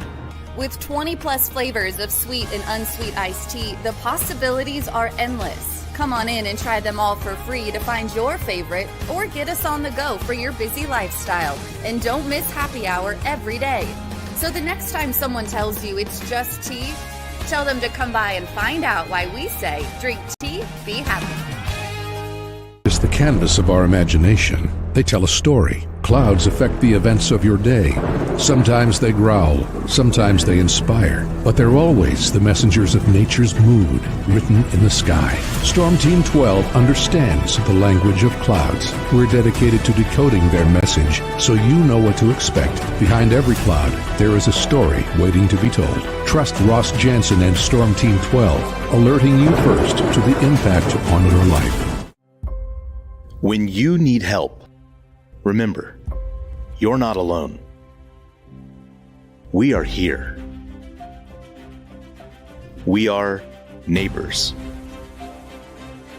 We are together. We are Kansas.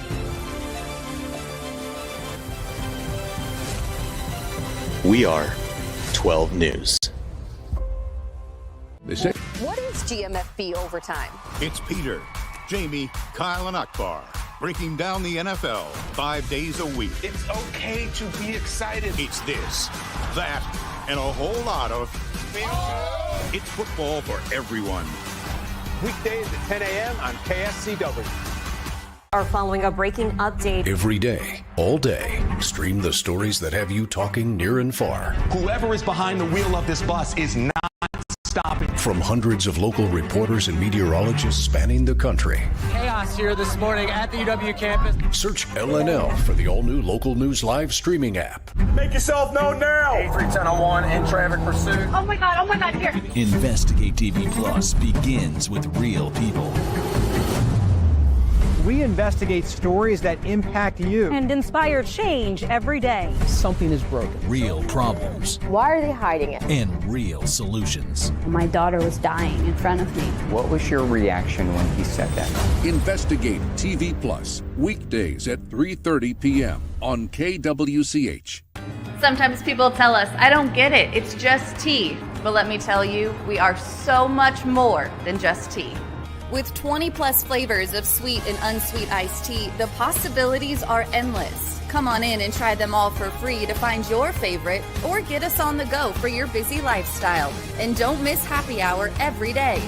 So the next time someone tells you it's just tea, tell them to come by and find out why we say drink tea, be happy. Mornings are busy. We're here to make your mornings better. We report the stories that affect you. 3 more hospital lies from contaminated apple juice just a day after the FDA issued a recall. We're here to make your mornings better. Closing east and westbound lanes of K96 for repairs. With 12 News, you're prepared for your whole day. Scattered thunderstorms across the state into the afternoon. Stay a step ahead with 12 News this morning on KWCH and KSCW.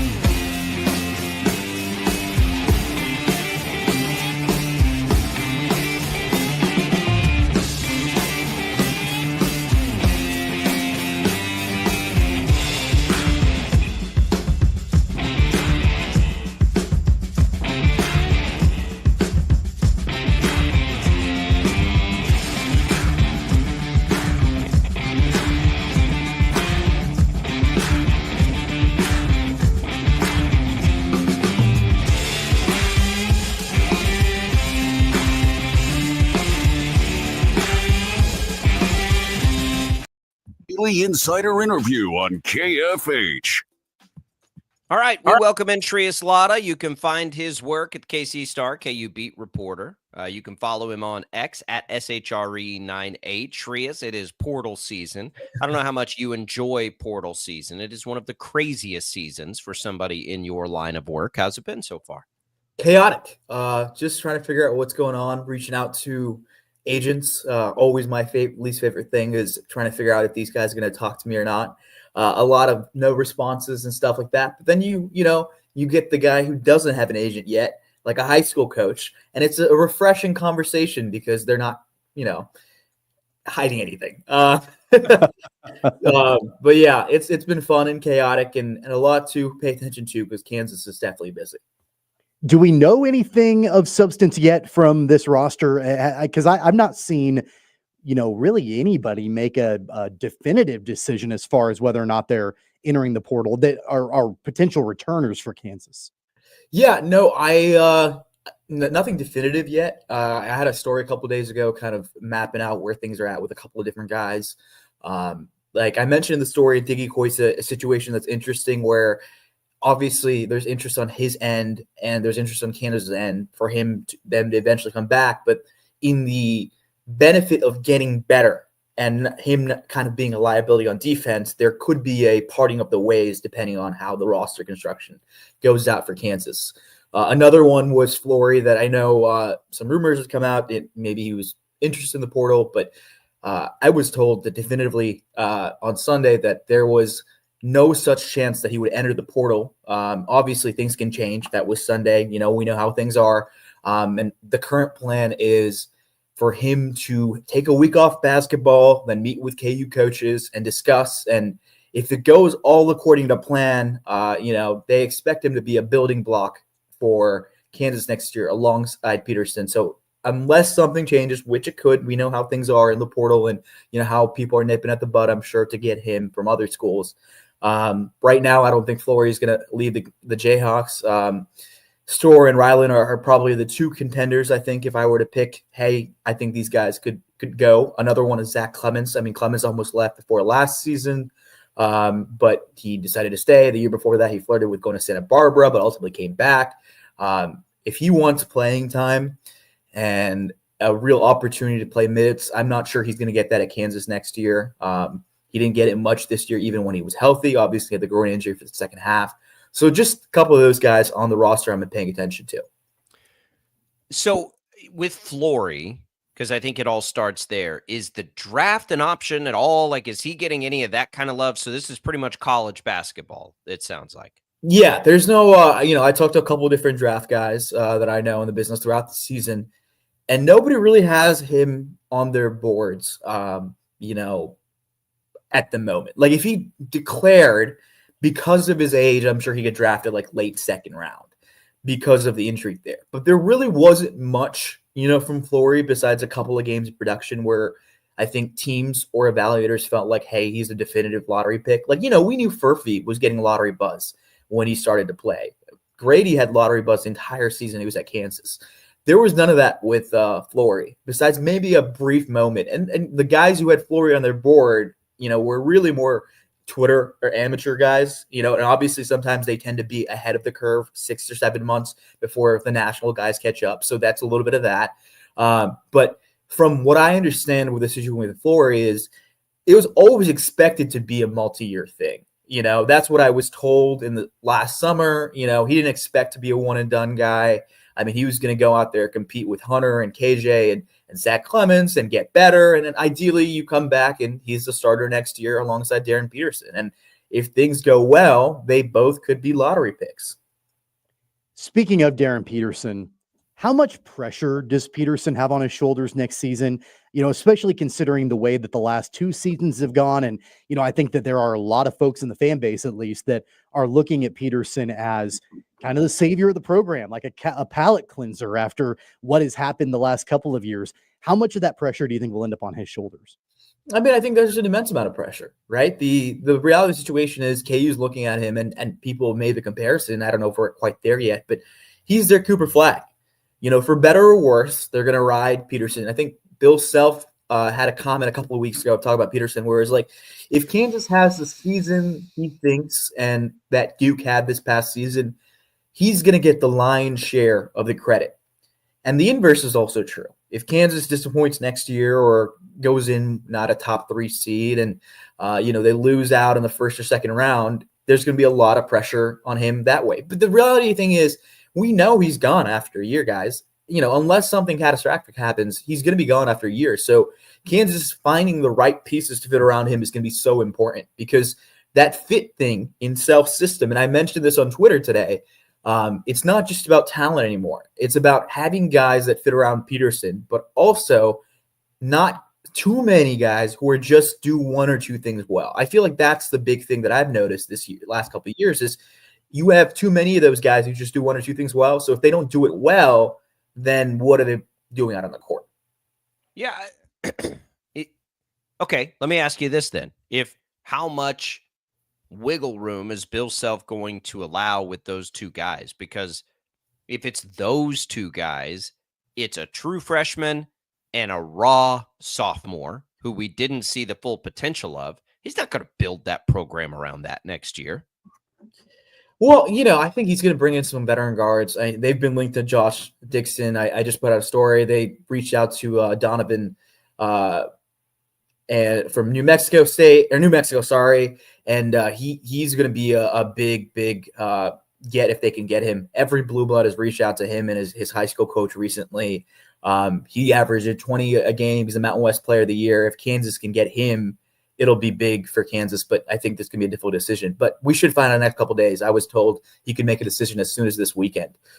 So I presume what they'll do is bring in some veteran guards because they need another guard alongside Peterson, even if they're not the primary ball handler. Having a guy that can score and facilitate like Donovan can or Josh Dix can, either one of those guys would be great to kind of have in KU's arsenal. I presume what they'll do is the focal points of the team will be those two guys, but the complementary pieces will be the things that prop them up, I think, and could be guys who would be, NBA level talent if they played at Kansas versus, a guy like Donovan who played at New Mexico, who might not get as much shine.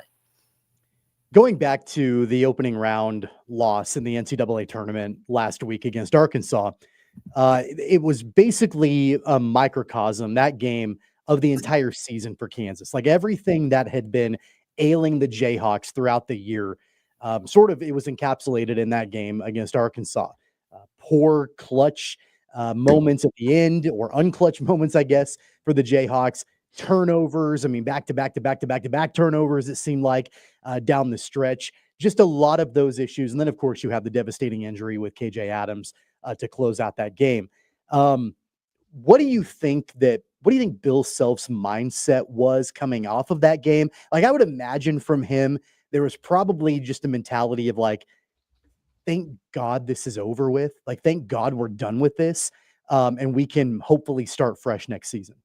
I think it's a little bit of that, but also a lot of appreciation for what the core three, especially KJ and DeJuan, gave those guys. Gave Kansas for a couple of years. Obviously, it didn't expect anybody. I think anyone expected it to end like this beginning of the season, like they would lose first round. But, I could feel a lot of emotion from Self and in his press conference where he was talking about how KJ and DeJuan are sons to him. And I think it was a difficult thing where figuring out what's right for Kansas was also putting him in a tough spot where he clearly loved the guys, but they were flawed. And because they were flawed, their issues were amplified, roster construction issues. I've said it to you guys before.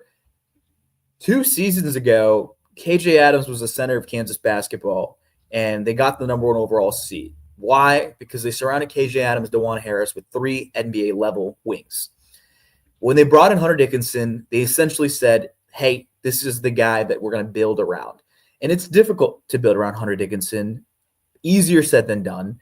And especially difficult when you have 3 guys who essentially are non-shooters. Even if Hunter shoots 2 threes a game, he's not enough of a threat where you don't feel like the spacing is clogged. It puts an immense amount of pressure on the other 2 guys then. Because then you're expecting Zeke Mayo and either a Ryland Griffin, AJ Storr, Kevin McCullough, whoever the last 2 years to kind of play up to a higher standard than I think most would have imagined. So I think in a way, having this fresh start will be great for Kansas, but also it'll be an opportunity to kind of see how Bill adapts with a new base. When we think about it, 80% of their starters are gone from last year, potentially 100%, depending on what happens with Ryland or AJ, right? So this is a new canvas for Bill Self. For him to paint on is completely blank. And he has a number 2 recruit in the nation coming in. He has a guy like Semis Calderon, also coming in freshman class, and Bryson Tiller, all good players. And then you have a couple of good returning guys who could play roles. Marco Jackson, Jamari McDowell, who could play heightened roles. We've seen it before. Guys miss a year, don't really play much, and they come out and they play like All-Americans or at least Big 12 player, all Big 12 players. So I'm very intrigued to kind of see how the roster construction plays out, because it's finding that balance between fit and talent, but also playing the right way in Bill Self's system. And how do you ever know that? I mean, are they going to play the right way? Didn't he do that with Rylan Griffin and AJ Storr? I guess tell me what the difference between Rylan Griffin and AJ Storr is to what you just described and what Bill Self said, which is finding the right fit. Did he not think those guys were the right fit and they just weren't?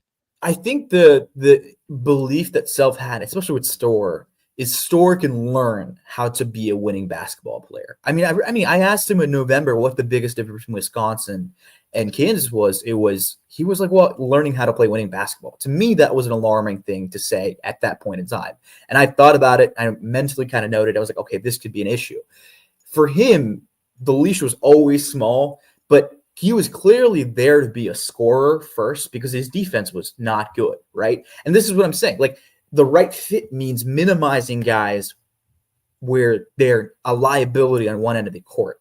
The right fit means having guys who are more well-rounded. Maybe they're not excellent at everything, but they're pretty good at everything. That complementary alongside a guy like Darren Peterson and Floyd Badunga could be so much better for Kansas. And I think Rylan, I'd heard this candidly from, some sources. If Rylan wasn't shooting well, what is he doing on the court? There wasn't a lot he was giving out there. His defense wasn't particularly amazing. He wasn't rebounding the ball at a great clip. So then what's the point of having him on the court if he's not making threes at least a 35% clip? And AJ, we know he had a kind of a disastrous year. He obviously ended on a relatively high note, Big 12 play and the Arkansas game, but he never really figured out his role. His leash was small because his defense wasn't good enough. So I think going into this transfer portal madness is finding players that can play both ways, even if they aren't maybe the esteemed level of talent that these recruits or these recruiting sites say they are. Okay, that's fair. One final question, and we just have like 1 minute. Quincy Ballard leaving Wichita State. He looks like a KU center. You think there'll be any interest there? I definitely think so. I think there's he's a local kid. Why not? Why wouldn't you go dig into your backyard to get something like that?